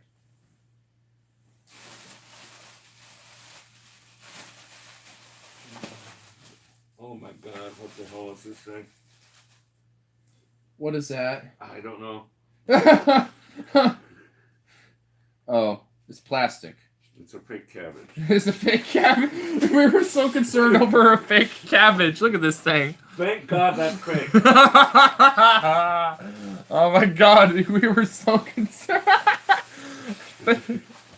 Oh my god, I thought that was like some leathery thing. I was like, oh god, maybe he was keeping a head in here. Oh god. Yeah, these are Christmas shoes. Oh my god. Actually, I'll put that with the other fake plants. And this crap's going, so, yeah. Fake cabbage. I'm seriously got Goodwill or any of those places will take those shoes. there's room in the trash, and it's trash night. Hey. So, perfect time to Weed bag, you decide say? to- Well, it was a weed bag. I used to smoke weed just collecting it out of a bag. This was the bag. And it's gone now, but it used to be full. Used to collect a lot of stems off it too. But well, anyway, I think I'm gonna smoke this last bowl here, and then I think I'll wrap it up for the night. Do a stream and tomorrow have at least one video for tonight, so I can upload it tomorrow. Just record it tonight, binge a game, go to sleep, upload it. Sounds like a plan. I'm thinking, I saw that you mentioned something about the whole Trump Schumer Pelosi meeting thing, so I might do a video on that. But if I find something better of a topic in my search or in my interests of finding maybe some other stuff to do videos on in the future that seem more important or something, might do that first. I forgot it was trash night. But anyway. I have to get the stupid yard thing filled, and we have a huge ass tree.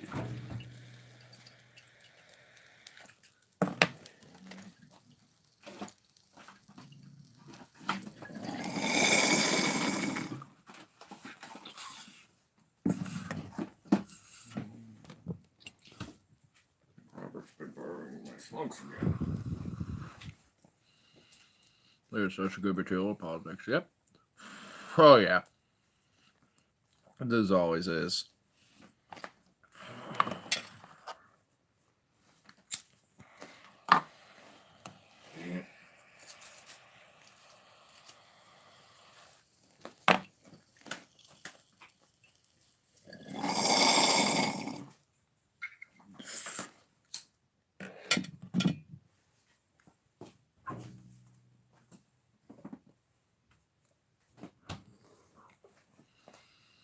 Do smoke rings. Plus, fairy dreams. Always. Anyway, peace out. And skip